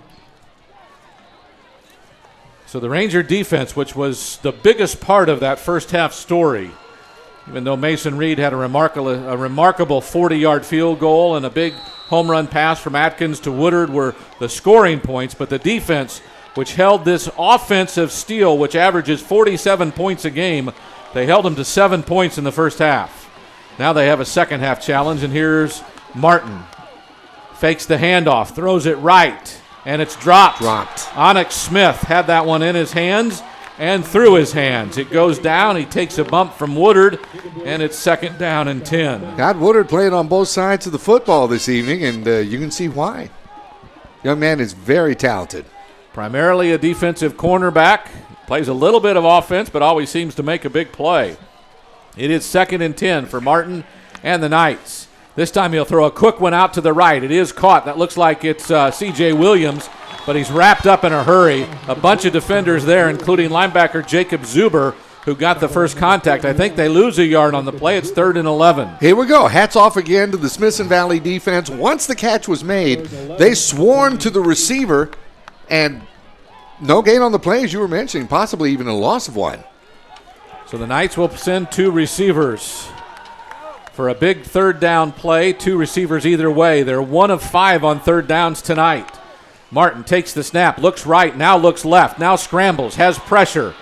And he will give it across the field and looking for Williams, and he's got a catch across the 30. One man to beat. He stops, hesitates, puts a move on, now gets dragged down by Woodard around the 10-yard line, but another big pass play. Xavier Martin to C.J. Williams. This one a big pass play down to the Smithson Valley 10-yard line. Woodard back there with Rios that time. Just when you think that he couldn't find a receiver, one of them came open right at the inopportune time. 62 yards on the pass play. Now it's 1st and goal from the 10. Martin takes it and keeps it himself after a fake of a handoff. He's dragged down in the back, well, not in the backfield, after he gets a few yards. Up to about the 6, a 4-yard gain. Zuber on the tackle, but Martin that time called his own number and was successful.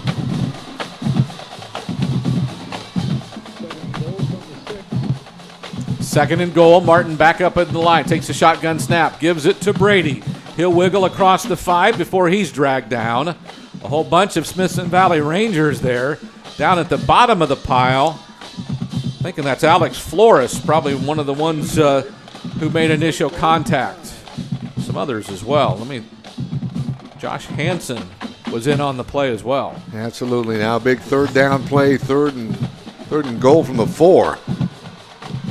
So the Rangers defense has another big-time play to make. 3rd and goal from the 4. Martin in the shotgun. Drops straight back. Short drop. Throws it poorly. He had a receiver coming in from the right side, a little post route, a skinny post, and he threw it about 5 yards behind him. That's right. Wasn't even close. He had the man. I think that was just a bad read that time on the part of quarterback Martin. So it brings up a 4th and goal from the 4-yard line. And we'll see if they're going to try an extra point now. Matthew O'Brien is their kicker, and he's spotting it down at about the 12. So a 22-yard field goal try by the Steele kicker, Matthew O'Brien, a junior.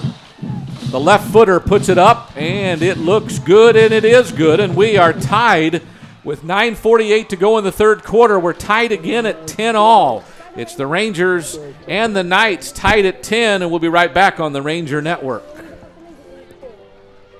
You should know I believe in you. Every race you run, you're my number 1. Kick it up now and bring it on.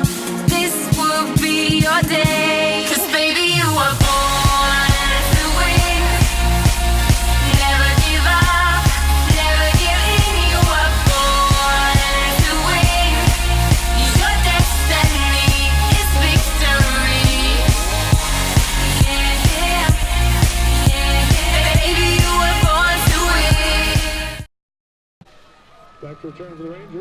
We're back on the Ranger Network. Steele goes 6 plays, 71 yards, 2 minutes and 5 seconds on that drive that tied the score with the 22-yard field goal by O'Brien, and we're tied at 10-all here early in the third quarter from Ranger Stadium.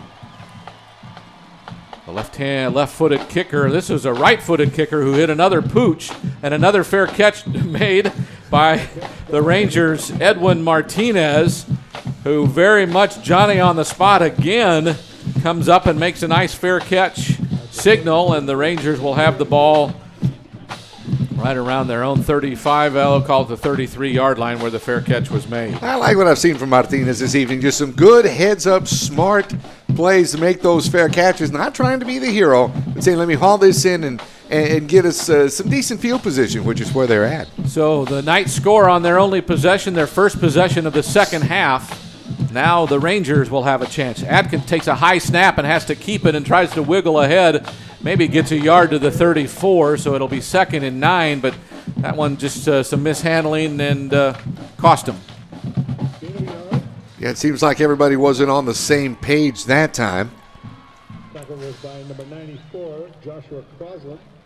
Stop made, that's Josh Crosland making the stop for Steele that time. The big guy in the middle, Crosland, a senior.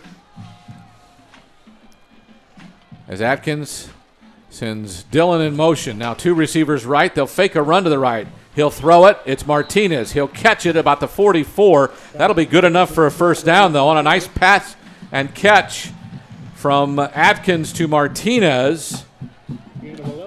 A nice 11-yard gain sets up first down and 10 for the Rangers at their own 45-yard line. And maybe looking at what's been going on in the halftime locker room, they're realizing that passing game has been working. So Atkins sends 2 receivers to the left. The one on the right is Rude. He now comes in the backfield. They'll want to run it. Deaton going left. Has a seam, not much. Boy, that Steele defensive line and linebackers are just a load as he gets back to the original line of scrimmage. It's 2nd and 10. But a whole host of players there. Crosland, Morris, the linebacker, Ivory, Jackson, the 2 outside backers. Everybody's there when you converge on a run unless you can get a key block to free him. That's exactly right. Some swarming tackling that time going on by Steele. 2nd and 10 from the 45. Atkins with a running back either side of him. Gives it to Deaton going right. Not much blocking successful, though he'll cut it back and get a couple of yards up to the 47, and that'll bring down a 3rd down and about 8 for the Rangers. So not much going on the ground on this possession as the Rangers continue to struggle moving the ball against this Ranger defense.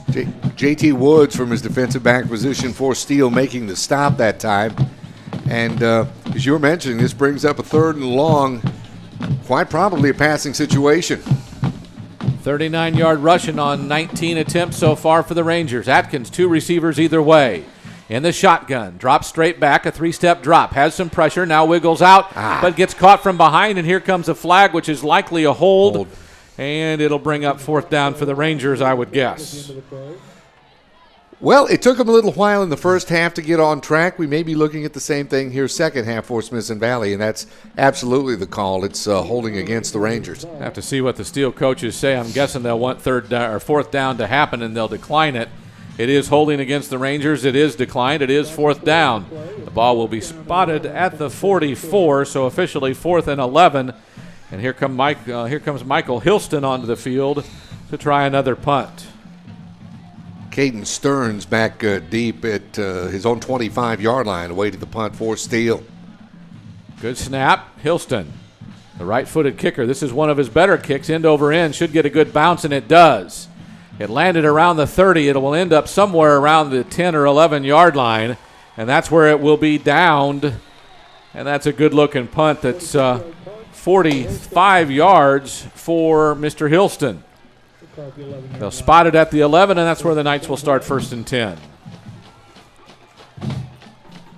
So Xavier Martin, who's had some success but not a lot of it so far tonight, sees his Knights tied with the Rangers 10-10 with 7:10 to go here in the third quarter. The Knights some 90 yards away from pay dirt. We'll try to put an offensive possession here together for them. The Ranger defense has been playing big all night. Two receivers to the left. Here's a throw. That one looked for Smith, but thrown behind him, and he looks frustrated now. Onyx Smith, a 6'1", 190-pound junior with 12 receptions on the season, looks very frustrated that the balls thrown at him haven't been very accurate by Xavier Martin. That one, another one, not very accurate, and it goes incomplete. It's 2nd down and 10. Absolutely. He's 8 of 18 thus far on the night throwing the football for Steele. Xavier Martin in the shotgun. Two receivers right. Thrown out there. It's C.J. Williams, and he's buried. That is Woodard, who put him down as soon as he caught it. It's 3rd and 11. No gain. The ball's at the 10. Here we go. Hats off to the defensive secondary for Smithson Valley. Great coverage over there. And when catches are being made, like in that instance, there's no room for advancing the football. So they've got two receivers either way on this possession. 2 of 7 on 3rd down tonight. The Knights. Xavier Martin in the shotgun. Calls for the snap. Gets it. Straight back. Looks left. Now has pressure. Gets away initially, but not this time. As that is a great job of continuing his pursuit. C.J. Keller will get the sack inside the 5-yard line. Martin did a great job of avoiding it initially, but couldn't get away as no one was open. C.J. Keller, Jacob Zuber back there with some help. They've been in that Steele backfield what seems like most of the night. It'll be a punt block kind of look, I know, as Woodard goes deep at his own, or at the Steele 45. Brendan Brady is listed as the punter, though that doesn't look like him. Here's a good snap, a quick, and they ran into the kicker. We'll see if there's a penalty or not, and here it comes. Woodard catches it, moves left, gets away from a couple of defenders, across the 40 before he's pushed down. But there is a penalty flag in the backfield. It was Brendan Brady who kicked it, but that could be a 1st down. We'll see. It's 4th and about 16, and I'm not sure if that's an automatic 1st down or not, as the referee now asks his official team to kind of come together so they can talk about it. As the flag is in the end zone, and we'll have to see what the call is made.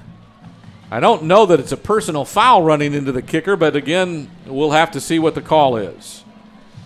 5:38 to go, 3rd quarter. We're tied at 10-10. Steele and Smithson Valley.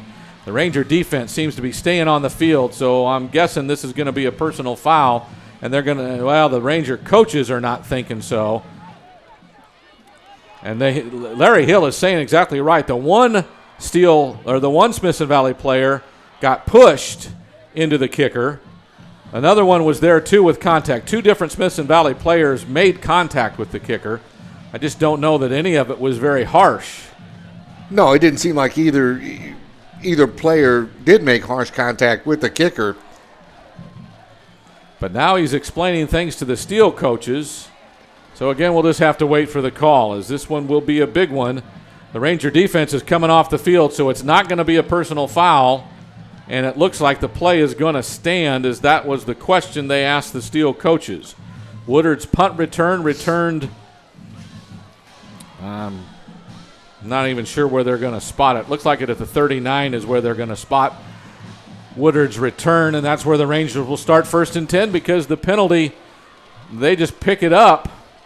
Here it is. Maybe we'll get a signal now. Running into the kicker is the call. It's declined. Because they would just have to kick again from their end zone, so they'll take it right now. The Steele will take it with their defense manning up at the 39-yard line. And yet again, another huge performance that time by the Smithson Valley defense. So here comes the offense. They actually will add those 5 yards on the running into the kicker after the return, so the ball at the 44-yard line, and that's where the Rangers will start 1st and 10. Again, 5:38 to go, 3rd quarter action from Ranger Stadium here on the Ranger Network. Atkins, shotgun, 2 receivers to the left, a man in motion to the left. They'll fake the handoff, and I think there was movement on the offensive line, so they continue to go backwards on this drive. Illegal procedure, the call. It'll be 1st and 15. And Michael Romano down there for Steele, or correction. That was Jaden Jackson down there for Steele making that indication. 4 penalties, 30 yards for the Rangers now. as they'll be back to the 49-yard line. So it started at the 39. They're running into the kicker, take it to the 44. Now the illegal procedure at the 49, and we haven't run a play yet. So Martinez, the receiver left, Dillon right. Two backs in the backfield. Here's Dillon on the move. The hand up the middle to Deaton. Had a little bit of a seam, but not far. He'll try to get back to the original line of scrimmage, but only get about 3 of it. It'll be 2nd down and 12. That time it looked like the left side of the Smithson Valley offense getting a little hole that time, getting a little more room. Maybe this will be opening up that Steele defense just a little bit from what we saw in that play, if that's any kind of indication. A little bit of a gap, but not enough. 3 receivers right, 1 to the left now for the Rangers on 2nd and 12. Atkins, shotgun snap, looks right, now left. Ball fakes, now throws over the top for Martinez. Boy, it looked like a Steele guy went up for it. I think it's Starnes, and I think he came down with it. Interception. Actually, Javon Cardwell will get credit for the interception. The cornerback over there for Steele, and there's a turnover by the Rangers. The interception will spot the ball at the 27-yard line. Will start 1st and 10. So we're getting late in the third quarter with just under 5 minutes left to go, and you don't need turnovers like that at this point in the game, especially tied at 10 like we are. So the Knights will come out with 2 receivers on the near side, 1 on the far side. Xavier Martin has had some tough going tonight. 8 of 18 passing. Has a lone setback behind him. Takes the shotgun snap. Gives it to Brady. Going right. Runs into a defender. Wiggles away for maybe a yard as they try to get away from the defensive end or the defensive tackle, C.J. Keller, but he wouldn't let go. They'll spot the ball at the 38-yard line, so a gain of 1. It is 2nd and 9. And, of course, coming over to seal that off was Jack Gibbons once again from his linebacker position for the Rangers. Big game for that young man. Brendan Arnold is the defensive tackle in there for the Rangers. He hasn't had his name called in a while. Be nice for a big play here. Martin fakes it, now keeps it. He'll wiggle right, gets around one defender. Now gets chased by Gibbons. He gets away, gets to the sideline before he's dragged out of bounds. So a great job of elusiveness that time by Xavier Martin as Pierce gets the tackle on the sideline. It's 3rd and about 4 now for the Knights. He got free. As a matter of fact, that's probably the second positive running play for Martin this evening, the other to pick up a first down back in the first half. So 3rd and 4, a big play for the defense again with 4:11 to go here in the third quarter. 10-10 your score. Martin wants to pass, has a slot receiver. It's the tight end. A nice catch by Rashid Beecham as he catches the ball and scrambles up to near midfield. A first down for the Knights at the 48-yard line.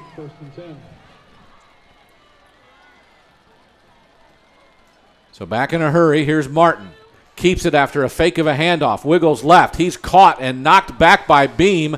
And as that happens, he tries to get back going forward, and it's cleaned up by Mr. Pierce. Mason Pierce pushes him out of bounds near the 50, just inside. I think they'll spot it at the 49.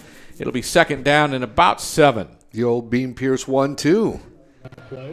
Great job defensively. Once again, that defense for Smithson Valley's looking sharp thus far. So 2nd and 7 for the Knights at the Smithson Valley 49. Martin fakes a handoff, drops straight back, has some pressure. There's a hold. Here's a pass completed. Wow. It's C.J. Williams who scrambles into the end zone, and the Knights have gone up by the score of 16-10 with the extra point to come. A nice job by Martin to put it on the, boy, that's a streaking C.J. Williams and put it right in the numbers. Williams avoided 2 defenders to get into the end zone. And the Knights go up 16-10. The extra point to come. Matthew O'Brien will wait for a good snap. The hold's not bad, and it's blocked. And then we fall on it. It was Woodard, I think, who got a hand on it to block it. And then he rolls over onto it. So the play is effectively over, and they fail on their extra point try. And you wonder with 3:10 left to go here in the third period how big that mixed extra point could be later on in the contest. As we were talking about a little bit earlier, Martin coming into this game just under 1,000 yards of total offense. I'm sure this game has put him way over. But even though he has struggled for the most part this evening, wow. Thus far, as a matter of fact, as we look for his numbers, he's 11 of 21, 227 yards in the air thus far. He's got a touchdown and a pick this evening. Sometimes that's all it takes. It just takes that one play to break you up. So the Knights will kick it off again, and the Rangers will receive. It's Dillon and Woodard that are back. It's 16-10. The Knights over the Rangers. But again, the extra point failed, so we're off from what you would expect after a touchdown. And this is a high pooch kick again and a fair catch made by Woodard at the 30. Looked like he might have had time to catch that one and run somewhere. But again, when they're pooch kicking and they're leaving it short, you don't really need to take a chance and have a turnover because you catch the ball and start running and get popped. But due to the fact you're not in too bad a field position, as a matter of fact, you're starting at your own 30 this time, got to take advantage of it and get that offense to move in the football. Indeed, they need a drive here to answer the Steele score. 3:10 to go in the third quarter. Atkins, two receivers either way. A lone setback behind him now. Shotgun snap. He'll fake it. He'll follow the running back through the hole. A helmet comes off. It's a Ranger helmet, and I bet that's Josh Atkins. He'll run it up to about the 32, so a gain of 2. As his helmet comes off, he has to come off the field for a play. See who goes in at quarterback for Josh Atkins here. Looks like Michael Hilston. No, it's... Second down and 8, 32. Oh, Grochit's in there, yes. Davis Grochit takes the snap, gives it to Deaton, going right. We have a couple of blockers, but they can't block enough, and he'll scramble ahead and get about 3 yards up to the 35, and that'll set up a 3rd down and 5. Good pursuit on the defense that time by Steele as they got Grochit near the sideline, and that's the cornerback Carter, the bigger part of the play.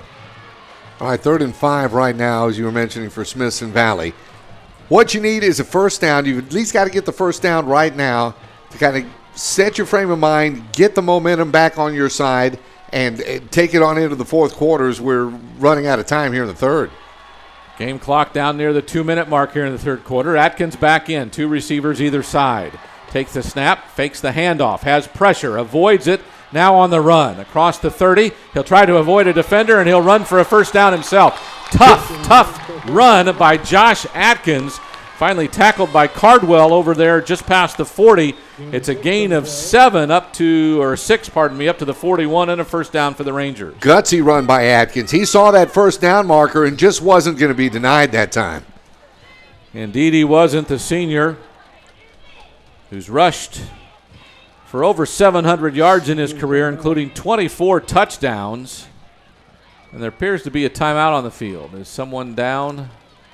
Must be a Knight defender. I haven't seen a timeout called. They're just timeout on the field. I don't know. What do you guys, have you seen anything? According to the scoreboard, both teams have all 3 timeouts left. And I'm not seeing anybody. Well, I don't see anybody down on the field, but that's it. Wait a minute. The defensive lineman. There we go. Oh, on the far sideline. Okay. So there is someone down on the field, but I don't think it'll take much longer. Both teams kind of huddling up with their respective coaches. The Smithson Valley offensive unit is getting some last-minute instructions on what play they're going to run here on first down as the ball's at the 41 after the nice run by Josh Atkins. The Knights are back on the field. The defense is. Now the referee's finally going to blow his whistle and I think get the Rangers back. As he starts the play clock, that'll do it, and here come the Rangers. First and 10 for the Rangers at the 41-yard line. So the player that was shaken up on the far sideline is still on the far sideline, but he's all the way out of bounds now, and play will resume. Clock runs with 1:40 to go in the third quarter. The Knights up 16-10. Atkins wants to throw, has pressure, gets sacked. On first down, it'll be a loss of about 5 or 6 to, see where they're spotted. They're spotted at the 35. So it'll be second down and 16 for the Rangers with 1:22 to go in the third quarter. I believe that was Crosland that came over and made the stop on quarterback Atkins, and that young man's had himself a whale of a game thus far this evening as well. So receivers come in and out for the Rangers. 1 to the left, 3 to the right. Atkins has a long second down. Takes the snap. Short drop. Avoids a defender. Now throws it to the sideline for Martinez, but actually it is incomplete. Not intended for Martinez, but instead aimed at Michael Hilston. But it goes awry and out of bounds, and now it's third down and 16. So it's third and long, obviously a passing play for Smithson Valley. They've had good success thus far this evening. 3 of 8 on third downs. Well, 3 of 8 on third down conversions. They've had their success in the air. Let's see if that may continue for them. Atkins back in the shotgun. 57 seconds to go in the third. The Knights up 16-10. Atkins, nice ball fake, looks across the middle, throws it across the middle. It's Josh Dillon who catches it, gets hit, hangs on. It's a first down inside Steele territory, marked at the 31-yard line. Just when you needed it. Just when you needed it. Huge pass and catch that time. Dillon was right there, Johnny on the spot to haul that in. Josh Dillon, who didn't have big numbers last week but did 2 weeks ago, makes a nice 34-yard reception from Atkins and a first down for the Rangers. Now at the Steele 31, Smell in the end zone. 2 receivers left, 1 to the right, 2 backs in the backfield with Atkins. Takes the shotgun snap. It's a stretch run to the right by Deaton. He needs a block, doesn't get much. Nice tackle on the play by the Steele Knights, and that's Alex Allenby. One of the backup linebackers comes in and makes the play. A short gain, a yard for Deaton. Moving that chain, that may be the last play of the third quarter. The third quarter will come to an end unless the Smithson Valley Rangers snap it in a hurry, and there's no real reason to, as the play clock or the game clock does go out. So we've played 3 quarters complete. It's Steele 16, Smithson Valley 10. We'll be right back on the Ranger Network. Tonight's broadcast on Rangers Network is brought to you by Whataburger, Peppa Thomas with Remax, Max's Roadhouse, Ashley Small Engine Sales and Service, Texas Roadhouse, and Sunbelt Rentals. Boy, it doesn't get any better than this. Ain't that the truth? I'm glad we got a chance to do this with you being so busy with football. Yeah, and you don't have any free time working on all those people's smiles.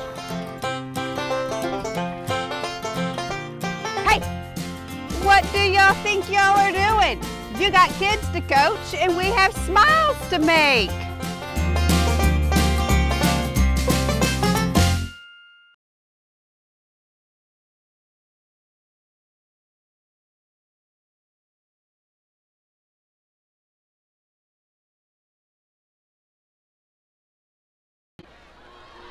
And it's fourth quarter time from Ranger Stadium. The Smithson Valley Rangers trail the Steele Knights 16-10, but have the ball. 2nd and 9 from the Steele 30-yard line. Atkins sends 3 receivers to the left and 1 to the right. Has a lone setback. That's Deaton behind him. And he'll follow Deaton through the hole. Got a block from Deaton and gets near the first down marker, up near the 20. We'll have to see the spot. I think it's around the 21 is the spot, and that should be enough for a first down. Absolutely saw the opening and took advantage of it. Man, what a night for Atkins. What an incredible night he's having thus far. So again, the Rangers had 24 attempts for 54 yards before that play, but a big first down run by Josh Atkins of 10 yards, or 9 yards, gets him up to the 21 where it's 1st and 10. Atkins with a receiver right, 2 to the left. 2 backs in the backfield with him. He'll sprint out this side. Deaton will take the stretch handoff. He'll get caught in the backfield. escapes one tackler and gets up to the 20-yard line for a gain of 1. So some tough running by Mr. Jaden Deaton, but only a gain of 1. At least he's moving the ball in the right direction. No doubt about that. So the Rangers see themselves, well, actually they spotted at the 21, so he got back to the line of scrimmage, but that was Yeoman's work because he was hit back near the 25-yard line. So some receivers go in and out for the Rangers. They'll send 2 to this side, including fullback Caleb Rude. 1 receiver to the right now, 2 backs in the backfield, 1 kind of in a slot. Here's Atkins. He'll follow the running back through again, gets a great block from Deaton, follows him through the hole, up inside the 15 to the 14-yard line, where it will be 3rd down and 3 for the Rangers. I like it. They're finding a way, Smithson Valley's offense, to spread out that defense. And, of course, once the ball is snapped, it's leaving the middle of the field totally open. And you got to take your cap off to Atkins. Boy, he's taken great advantage of it thus far. And Deaton's putting a lick on either the middle linebacker, Morris, or Ivory, one of the outside linebackers. Somebody's in that hole ready to make the tackle on Atkins, but we've had 2 good blocks on 2 different runs. Here's Atkins with 2 receivers left. Fakes a handoff, rolls to his left. No one's open. He gets tracked down and brought down at the 20-yard line. Penalty marker. There is a penalty marker, and maybe it's a face mask. That would be in favor of the Rangers and be good enough for a 1st down, I believe. Well, it's in the vicinity where it could be. They certainly didn't throw it in the Ranger backfield. Well, they're not real worried about where they're spotting the ball, I can tell you that, because the guy with the ball is kind of wandering around with it. The flags are around the 15-yard line. And we'll have personal foul, face mask. Personal foul, face mask is the penalty call by our referee.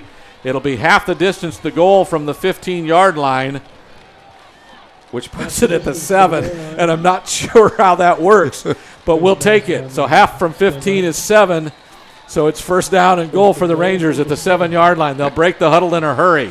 1 receiver either way.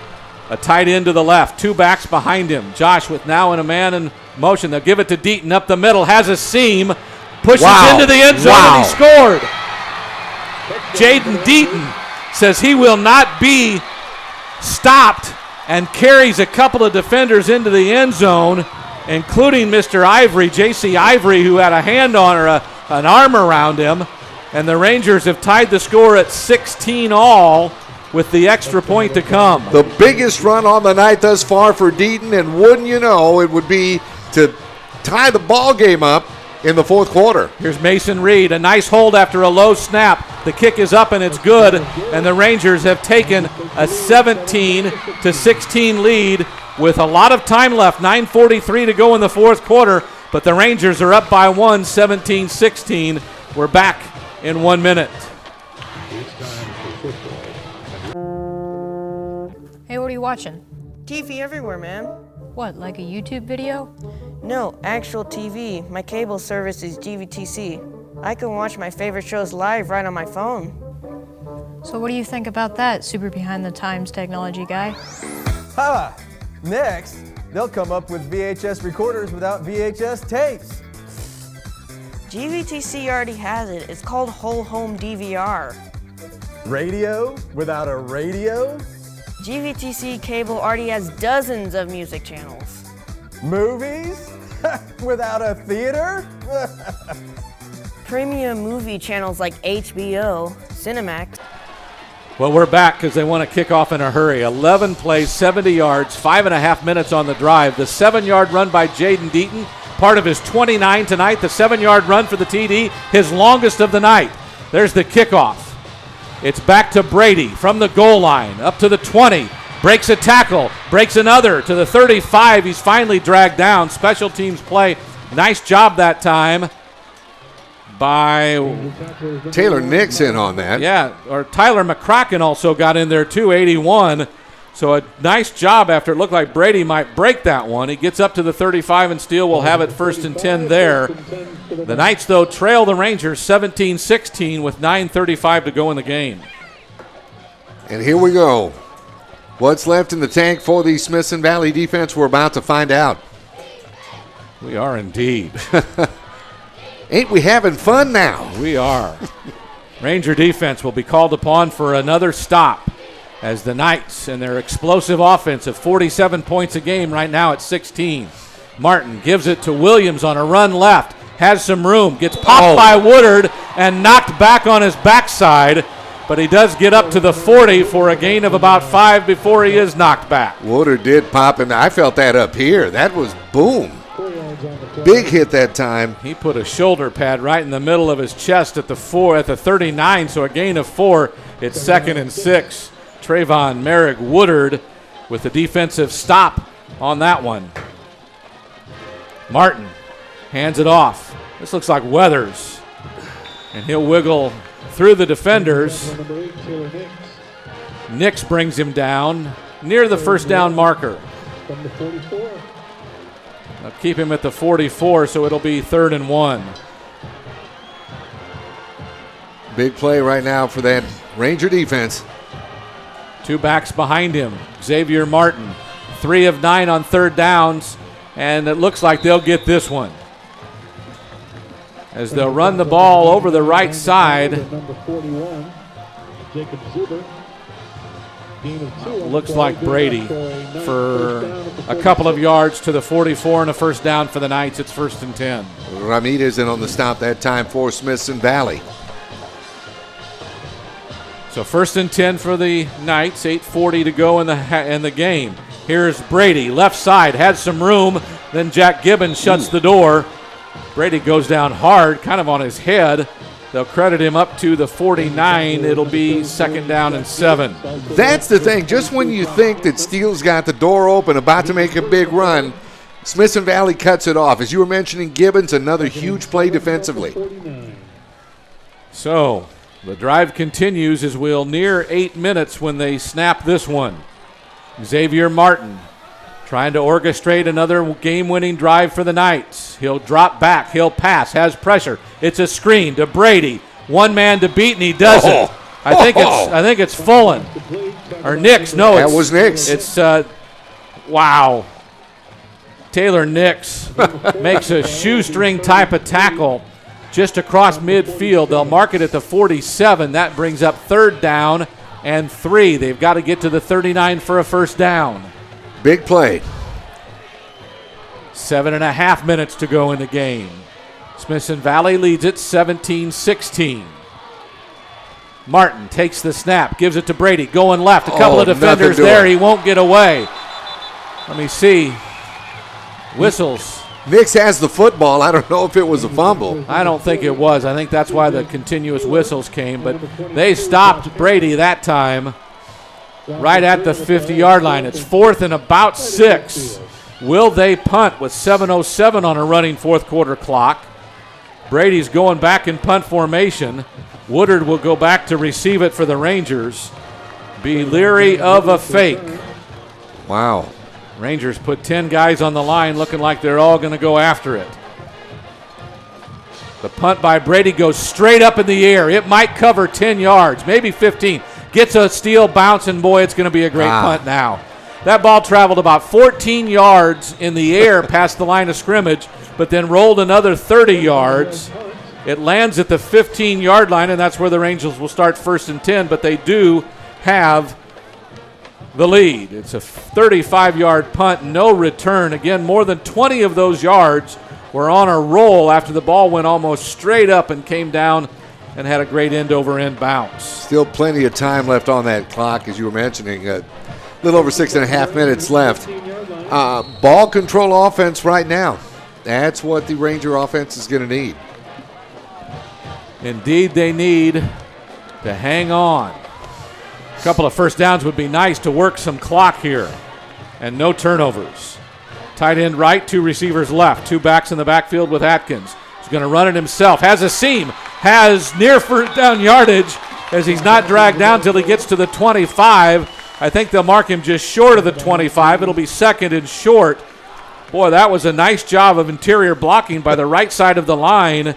And that is great work by Scherber and Antonelli, who opened up a seam for him there. Absolutely. Big gain once again by Josh Atkins. And, that seems to have been working for him very, very well all second half long. Rude is the receiver, broke to the right, 2 receivers to the left. Now Rude comes back in the backfield. They'll run it left. It's Deaton trying to stretch it. Not much room, not much room, not much room at all as he's wrestled to the ground. But I think he got a first down as he muscled himself across the 25. It's 1st and 10 for the Rangers as we go under 6 minutes to play. Ivory on the stop that time along with Jaden Jackson for Steele. And, as you were mentioning, Deaton just wasn't going to be denied once again. So the Rangers, the clock runs. 5:45 to go in the game. The Rangers up 17-16. They'll take their time as the play clock's now at 10. Larry Hill finally, that's not Larry Hill, but one of the offensive coaches finally signal in what they want. The play clock's at 3. We'll have to call a timeout, and we do. The Rangers will take their first timeout of the second half. With 5.5 minutes to go, it's Smithson Valley 17, Steele 16. We'll be right back on the Rangers Network. You should know I believe in you.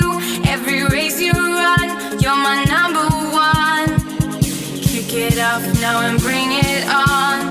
This will be your day. 'Cause baby, you were born to win. Never give up, never give in. You were born to win. Your destiny is victory. Yeah, yeah, yeah. Baby, you were born to win. For the Rangers, Josh Atkinson now 6 of 10 throwing, 192 yards or 32 yards every pass completion. Total yards now 316 for the Knights, 279 for the Rangers. Boy, about 3 first downs here for the Rangers would go a long way to preserving this 1-point lead here on the Ranger Network. It's Smithson Valley 17, Steele 16. The Rangers 1st and 10 from their own 25. Atkins will keep it. Here we go again. Finds a seam, finds enough. He'll get another first down as he'll get to the 36 before he's dragged down. And the Steele defenders now getting frustrated that they can't stop him sooner. And that's the middle linebacker, Turin Morris, on the play, but very frustrated that he's able to get through the line. And that's been working for him all half long, as I mentioned. So great work from that offensive line, especially the right side of that line for Smithson Valley. Josh and the offensive coaches saw something at halftime. Earlier they were sending Deaton through to hit the key block. Now they're just trapping, if you will, and getting some influence blocks and having a seam for Josh to run through. Atkins takes the snap. Do it again. A little confusion there as the running back went left and he tried to hand it off right. Josh will take it himself up near the 40, a gain of about 4. It's 2nd down and 6. And the Steele Knights have another player down on the field who looks like he's in bad shape. He is sprawled out and not looking like he can go anymore. So with a timeout on the field, we will take it as well. We'll be right back on the Ranger Network. Boy, it doesn't get any better than this. Ain't that the truth? I'm glad we got a chance to do this with you being so busy with football.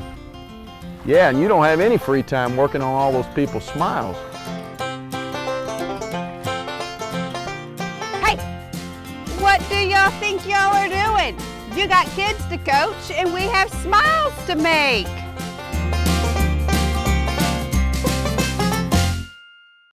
Get your guns up.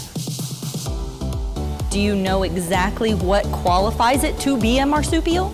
We have a whole new group of seniors this year, but some things always stay the same. Get your phones out, text your mama hi, and tell her you love her. On the field, they're all business, but in here, it's all fun and games. Coach Hill's gonna be pretty impressed. Nick, when does that noise come in handy? Hello from the other side. Ooh. Can you imitate Coach Shin for me? Are you NASCAR material?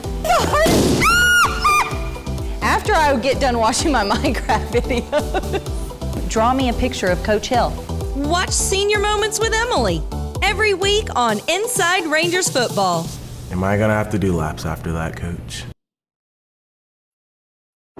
We're cooking dinner here at Whataburger. Doesn't that sound good? We can cater to everybody's needs, whether you want a burger, whether you want chicken. I love the salad because it has fruit, vegetables. I ordered the triple meat with cheese. Double meat with double cheese. I'm a meat eater.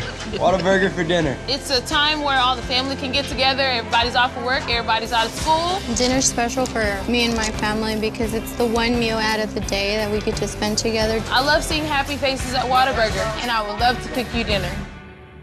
It's time for football, and Red McCombs Ford is powering the Rangers to another successful season. So go Rangers and good luck from Red McCombs Ford, the truck capital of Texas, and saford.com. You should know I believe in you. Every race you run, you're my number one. Kick it up now and bring it on. This will be your day. 'Cause baby, you were born to win. Never give up, never give in. You were born to win. Your destiny is victory.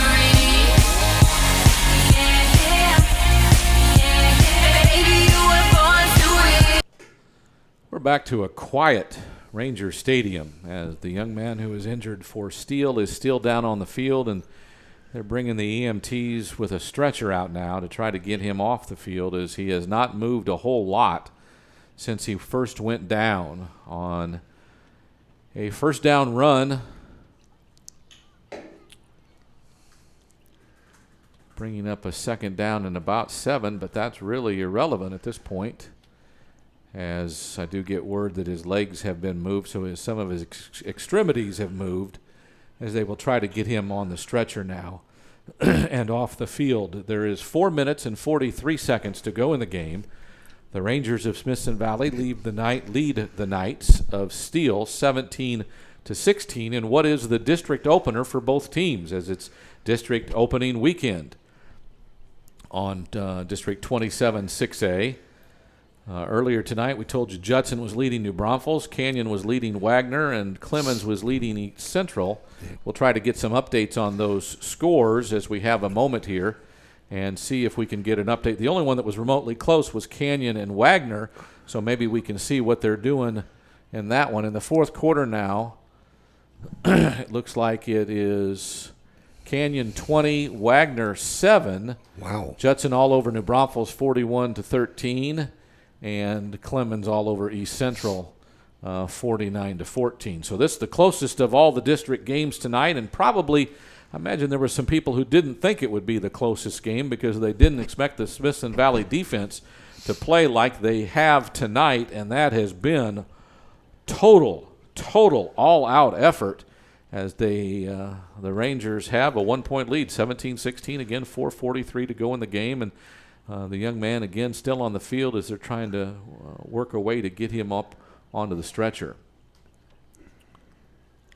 He took a hard hit earlier. We're not quite sure. We're trying to look at replays as to what might have happened, and we think it may have something to do with the neck area. We certainly wish the young man a speedy recovery. Hate to see anything like this happen. Unfortunately, it's a physical game out there. It is full contact, folks, and you know that. We've talked about this for years. I've broadcast football games for the last 30 years of my life, and I've just been amazed how much bigger, stronger, and faster the athletes are, and the collisions are just exponentially stronger, faster, harder. I mean, contact is so quick and fast and hard that I'm surprised sometimes there aren't more injuries. We know concussions, now that we realized what concussions are, have skyrocketed in the game, and protocol is all over high school, college, and the NFL. And it's a dangerous sport, but it's still probably the greatest sport, at least in America. And we do give our EMT folks a lot of credit for doing all that they're doing. They have now it looks like they've secured a leg. Is that what you guys see, like an air cast on his, what would be his right leg? I am totally not able to make it out from this angle. I think we're about to find out here in just a couple of moments, though. Yeah. We're going to take another timeout. When we come back, we'll have more as we have a break in the action. 4:43 to go in the fourth quarter. The Rangers up 17-16. We'll be right back on the Ranger Network. We're cooking dinner here at Whataburger. Doesn't that sound good? We can cater to everybody's needs, whether you want a burger, whether you want chicken. I love the salad because it has fruit, vegetables. I ordered the triple meat with cheese. Double meat with double cheese. I'm a meat eater. Whataburger for dinner. It's a time where all the family can get together. Everybody's off of work, everybody's out of school. Dinner's special for me and my family because it's the one meal out of the day that we could just spend together. I love seeing happy faces at Whataburger, and I would love to cook you dinner. It's time for football, and Red McCombs Ford is powering the Rangers to another successful season. So go Rangers and good luck from Red McCombs Ford, the truck capital of Texas, and SAFord.com. You should know I believe in you. Every race you run, you're my number one. Kick it up now and bring it on. This will be your day. 'Cause baby, you were born.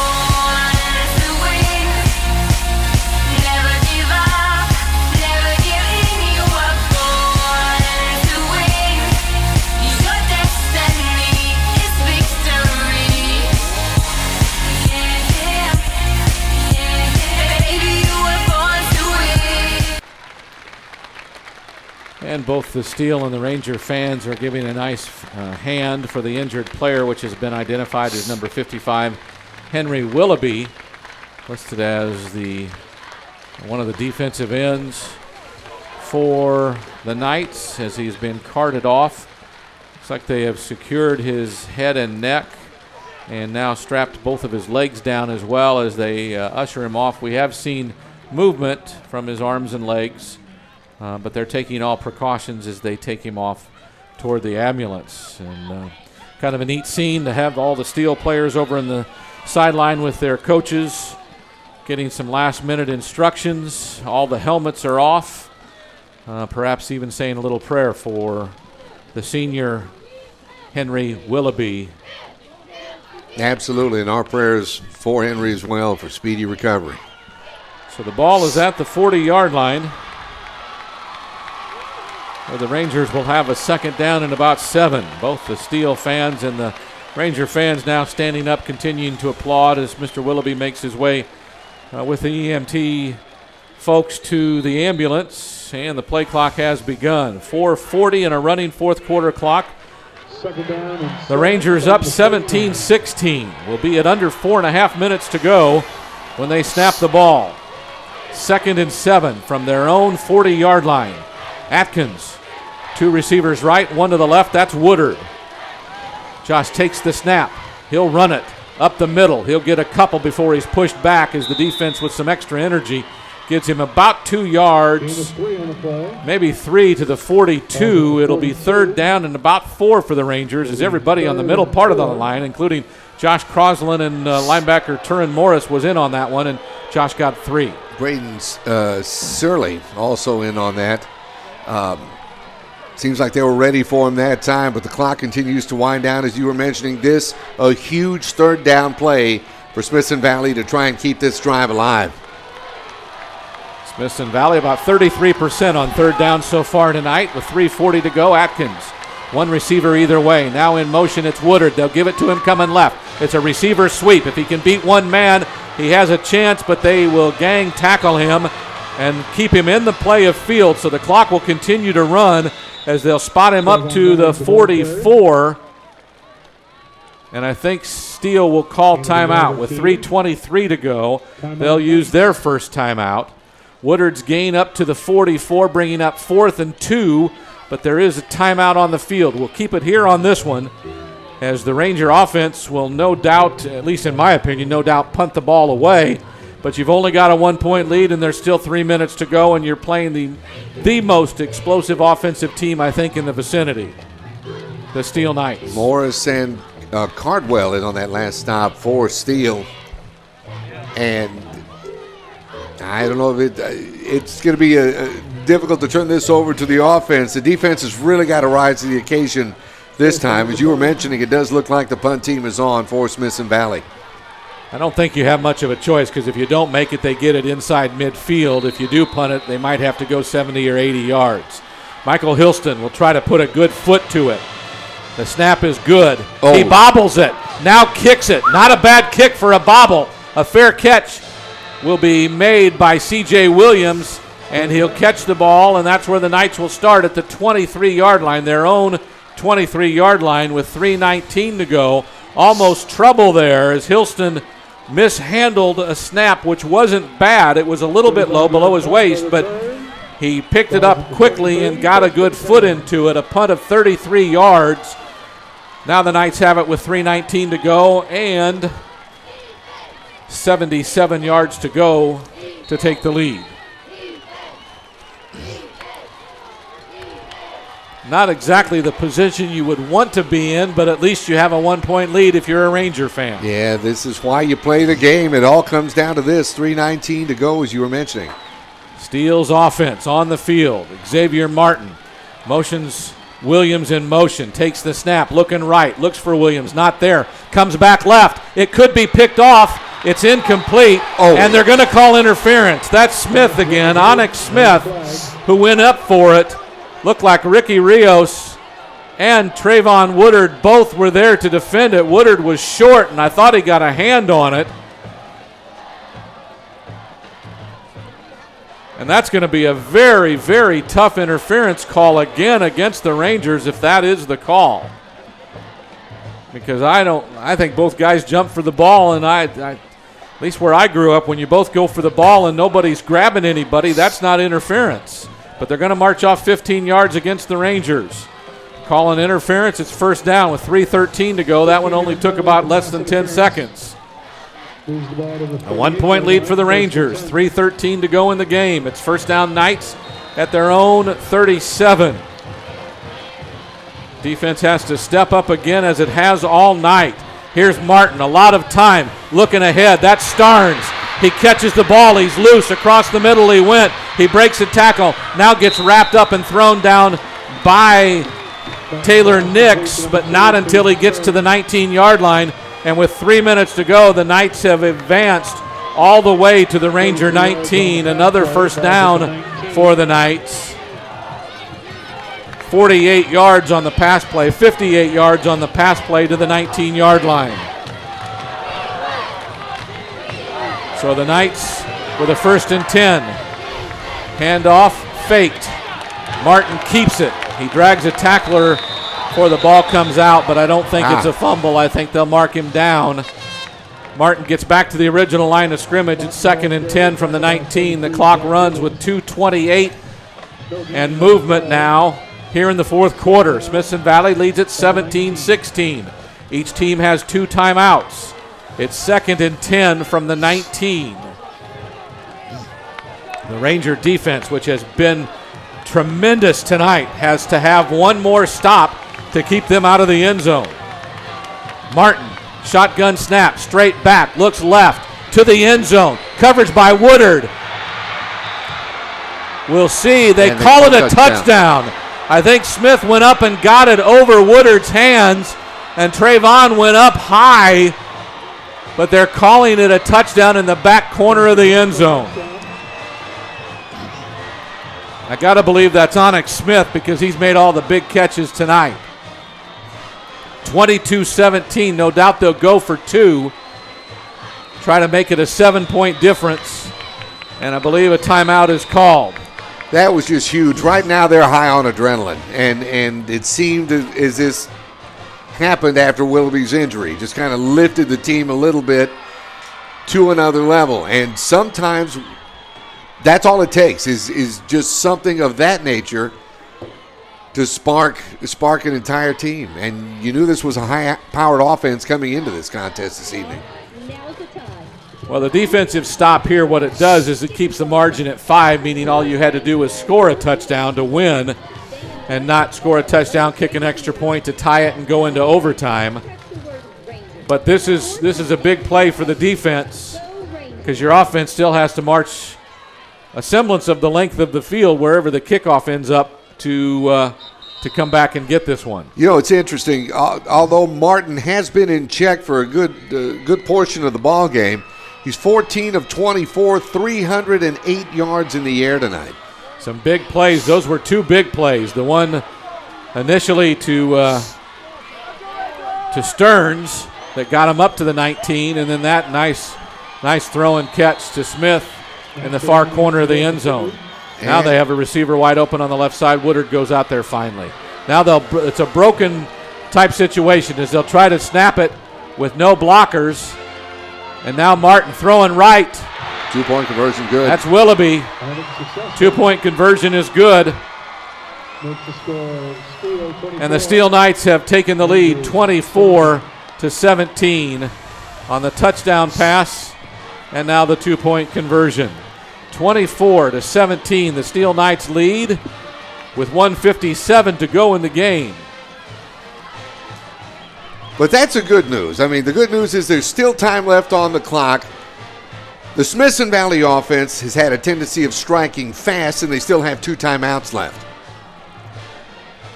We'll see if they kick it off like they have been, just the pooch kicks. They don't want to give it to Trayvon Merrick Woodard with any chance of a kickoff return.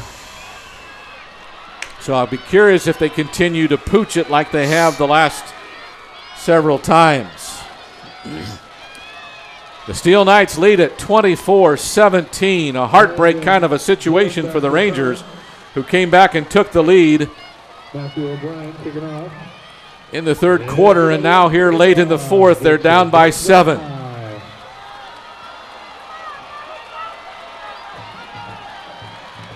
The kick will come momentarily.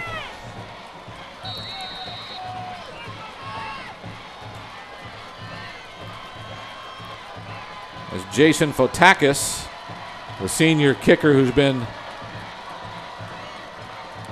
kicking it, the pooch kick all night.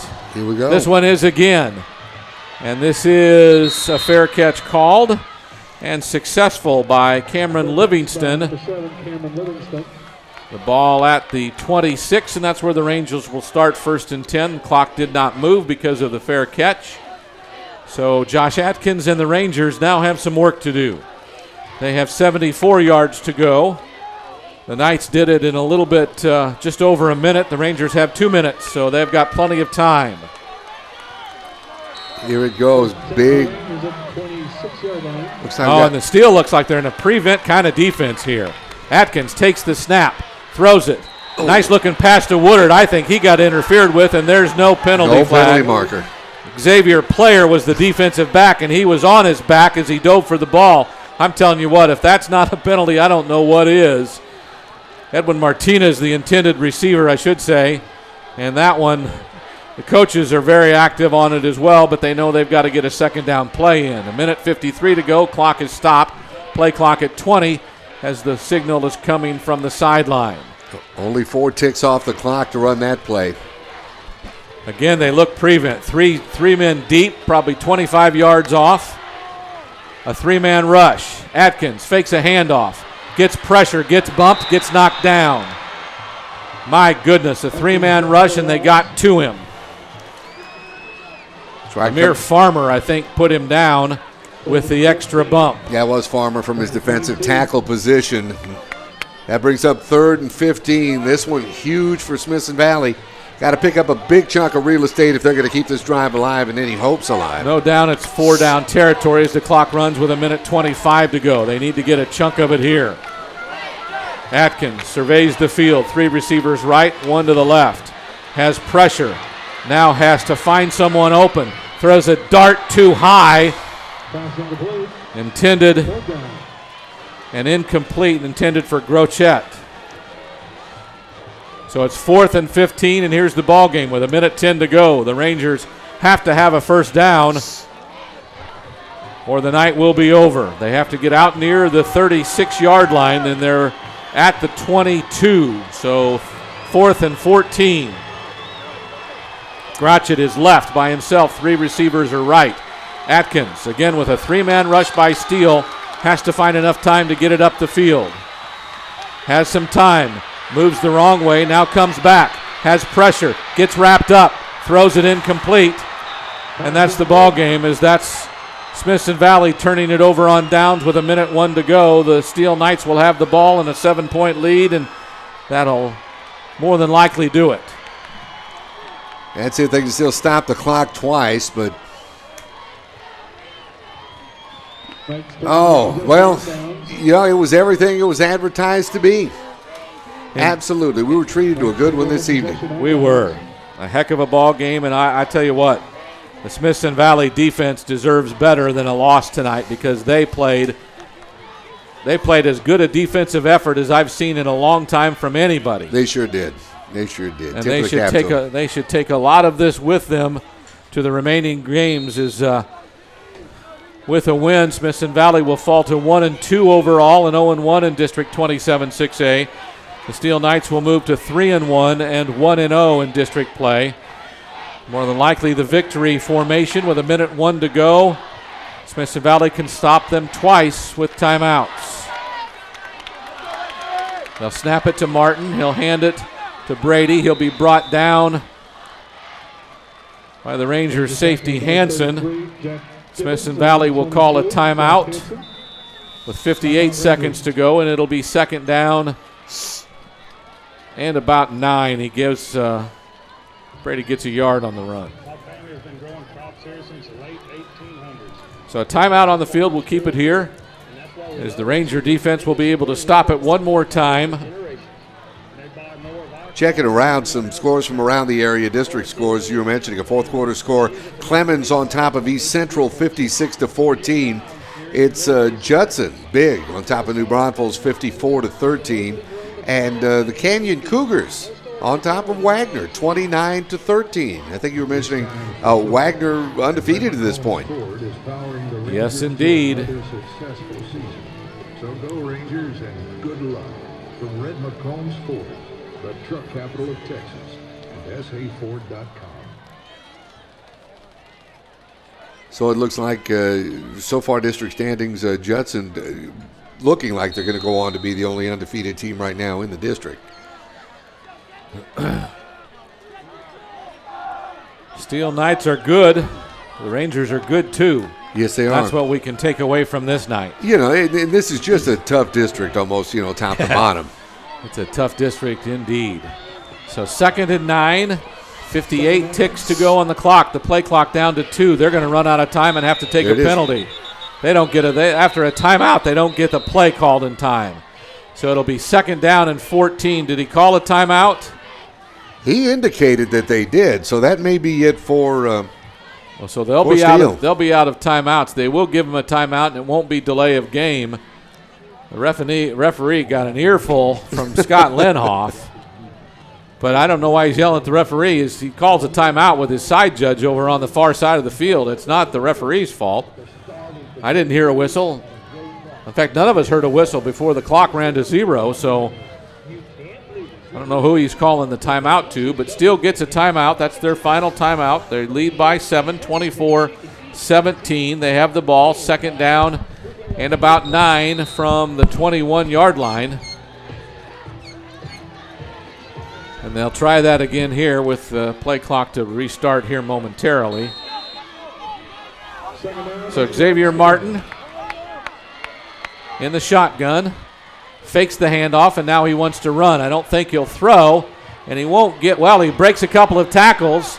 I say he won't get much, but he broke about 3 or 4 tackles before he's brought down near the 20-yard line. After a short gain, the Rangers will call timeout again and stop the clock with 49 seconds to go. And I think that's the last time they can stop it. And that is the final timeout for Smithson Valley. So when they snap it on 3rd and 7 and the play goes till 44 or 43, the play clock will be at 40, so it can go all the way down to 0, and then on 4th down there'd be 3 seconds to go before they have to snap it. So again, we said this would be a difficult scenario at best, and it looks to be proving out to be so, as again with 2 timeouts, not a whole lot you can do. You need to stop it 3 times to have any time left on the clock when it comes to 4th down. So the Ranger defense will huddle up again.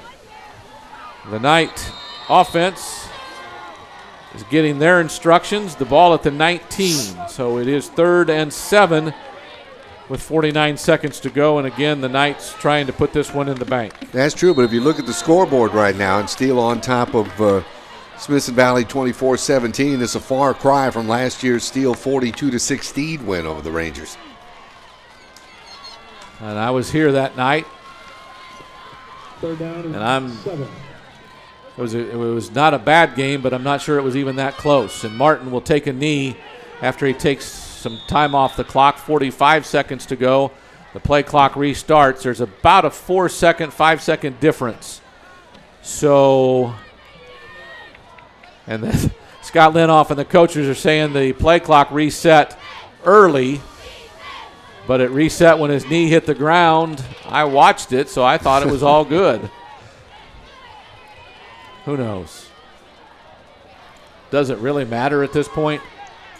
Because whether there's 5 seconds or 4 seconds to go, and that's what it'll be, they can still snap the ball and run around until the clock runs out and go down. Statistically, it won't be good. The play clock ran out. The play clock ran out, and the game clock is down to 2. So they'll take a 5-yard penalty, and I think the Smithson Valley coach is saying that the game clock should be at 5. That was the difference. This is taking a long time to get to an inevitable conclusion, in my humble opinion. You never lose hope, you never lose hope, you never lose hope, but hope is ushering her way out the door. So again, the Knights with 5 seconds to go on the play clock need to run 5 seconds off on this 4th down play.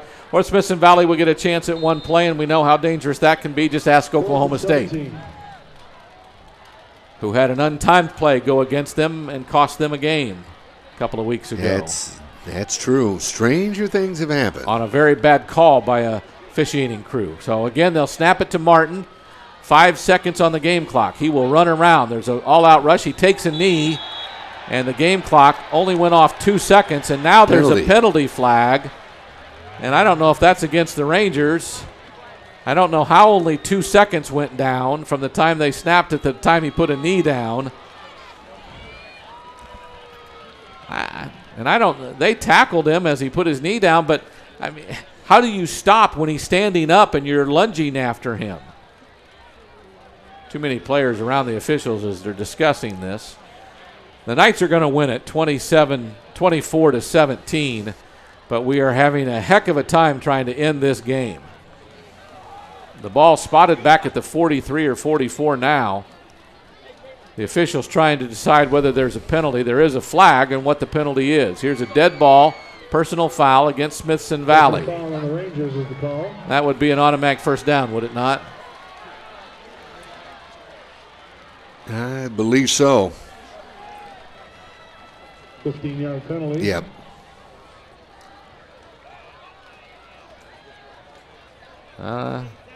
And barring any other strange, unforeseen circumstances, this should be the final snap of the ball it's Smithson Valley ball because that was 4th down and it was a dead ball penalty.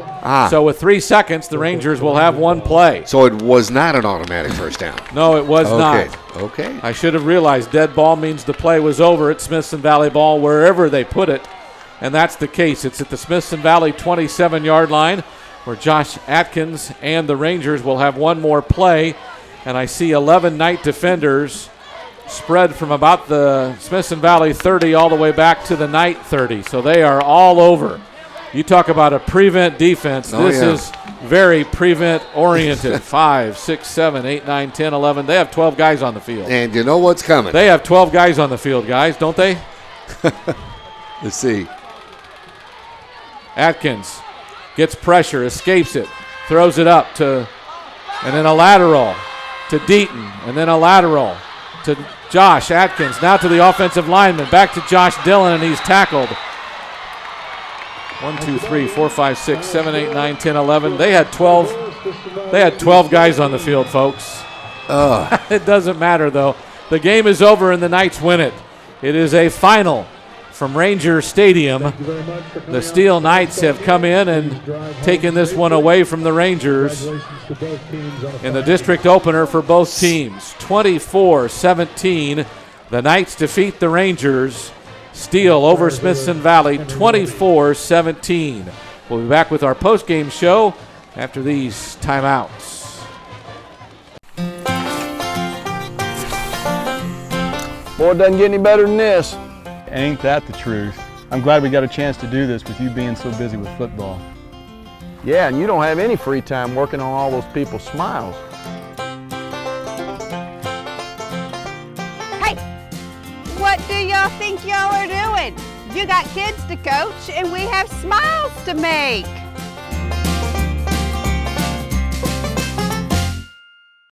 Get your guns up.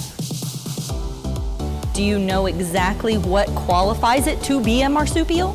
We have a whole new group of seniors this year, but some things always stay the same. Get your phones out, text your mama hi, and tell her you love her. On the field, they're all business, but in here, it's all fun and games. Coach Hill's gonna be pretty impressed. Nick, when does that noise come in handy? Hello from the other side. Ooh. Can you imitate Coach Shin for me? Are you NASCAR material? After I get done watching my Minecraft videos, draw me a picture of Coach Hill. Watch Senior Moments with Emily every week on Inside Rangers Football. Am I gonna have to do laps after that, Coach?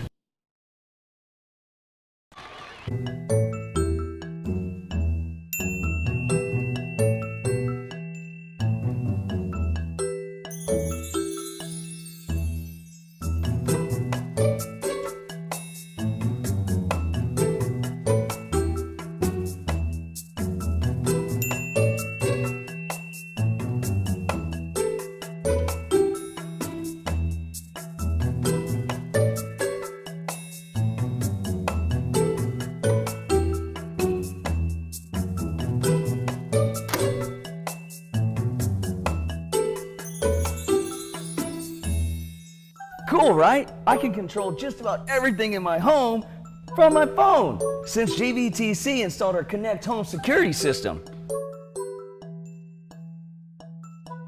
Whoa, I just got a text that somebody opened my window. I'm setting off the alarm. Get GVTC security monitoring 24/7 and even control your thermostat, lights, and cameras if you upgrade to our Connect Home system. GVTC, just plain smart. Oh, by the way, Mom, I volunteered us to host the Band Booster fundraiser meeting. When? Tonight, and we'll need to have something to eat, too. No! Sure, honey. How many are coming? I don't know, like 5? Thank you for calling Smoky Mo's. This is Katie. Yes, ma'am, we can feed 3 to 8 with our family pack. Actually, it's more like 20 are coming. Yes, ma'am, we can feed 20 with our group pack. Actually, make that 50. The Silver Spurs dance team is coming too. Absolutely, we can feed 50 with our group pack.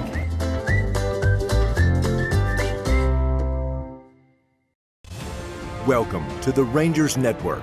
24-hour-a-day access to news, game replays, original shows, live game night radio coverage, and more on rangersnetwork.com.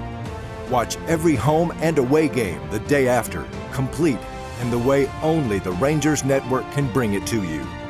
Never miss an episode of Inside Rangers Football. Listen to all the games live on your smartphone with our exclusive live scoring screen. Rangers Network is your media hub for everything Rangers. Be a part of Rangers Network. And we're back at Ranger Stadium, where the Steele Knights have come up with a remarkable 24-17 victory. And this is why they're the Steele Knights and why they are favored to go to state every year, because they make plays when plays are needed. And I would credit the Smithson Valley defense for making more plays than any other group tonight. So many big plays. But when Onyx Smith goes to the corner and out-jumps Trayvon Merrick Woodard, we know that's a big play, because we know Mr. Woodard is the best athlete we've seen in a long time. It's just another one of those situations that when you're that close, when you're staying within striking distance, it just takes that split second, and that's exactly what happened this evening. The Rangers run for 106 yards on 34 carries, 3.1 a carry. The Knights end up with only 80 yards on 28 carries, down from their first half average over 4 to 2.9. Now, passing-wise, Martin, I should say, was up 14 of 25 for 308 yards, so a pretty good night for him, 1 interception.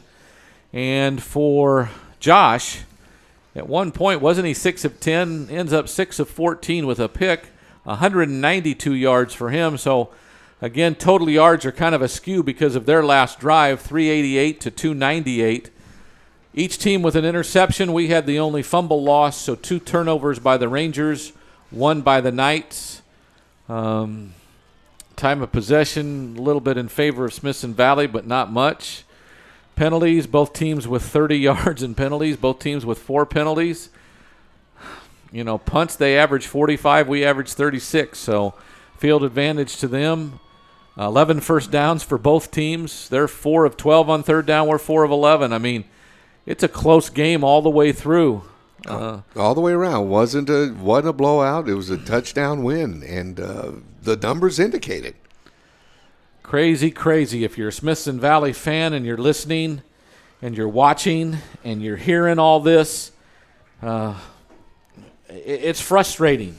We're just folks calling the game, trying to explain it to you, but I don't know that I've ever felt this way about a defensive unit playing the way they played tonight and not get a win out of it. I just don't know.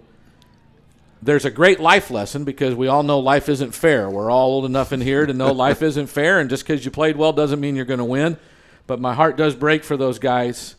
All 16, 17, 18 of them that got time on the field tonight, they played as good a defense as Smithson Valley's played in this program, I think, since Larry Hill's been here. I think that is clearly the most remarkable effort I've seen a defensive team. Again, Steele averages 47 points a game. They got 24 tonight, and they were lucky to get that. Absolutely. And you're mentioning that. You're mentioning the game that the defense had, which I totally agree with you. We watched the same game, and I think when you see the final analysis, the final chapter is written on this 2016 season, I think we're going to see an awful lot of all-district players coming from right here in Smithson Valley. So, the Rangers get to go on the road next week. They play at East Central. What did East Central do tonight? I think they fell to Clemens, if I'm not mistaken. They got spanked by Clemens. So, the district has started. The Rangers are 1-2 and now 0-1 in District 27-6A. Canyon beats Wagner. Wow, that's a big upset. It's an upset. The Buffaloes beat East Central 56-21. And Judson, as expected, kicked New Braunfels 54-13. So again, the Rangers regroup and play next Friday night at East Central, and we will have that broadcast for you here on the Ranger Network. Roland, any final thoughts? Just looking forward to next week, keeping the season going, and seeing how these Rangers stack up. I still believe they're going to make the playoffs somehow. And when that second season comes around, it's anybody's ball game. It is, indeed. So let me again say thanks to our stat man, Austin Milam. For Roland J., this is Tony Brubaker saying good night and God bless. The Steele Knights beat the Rangers 24-17 here on the Ranger Network.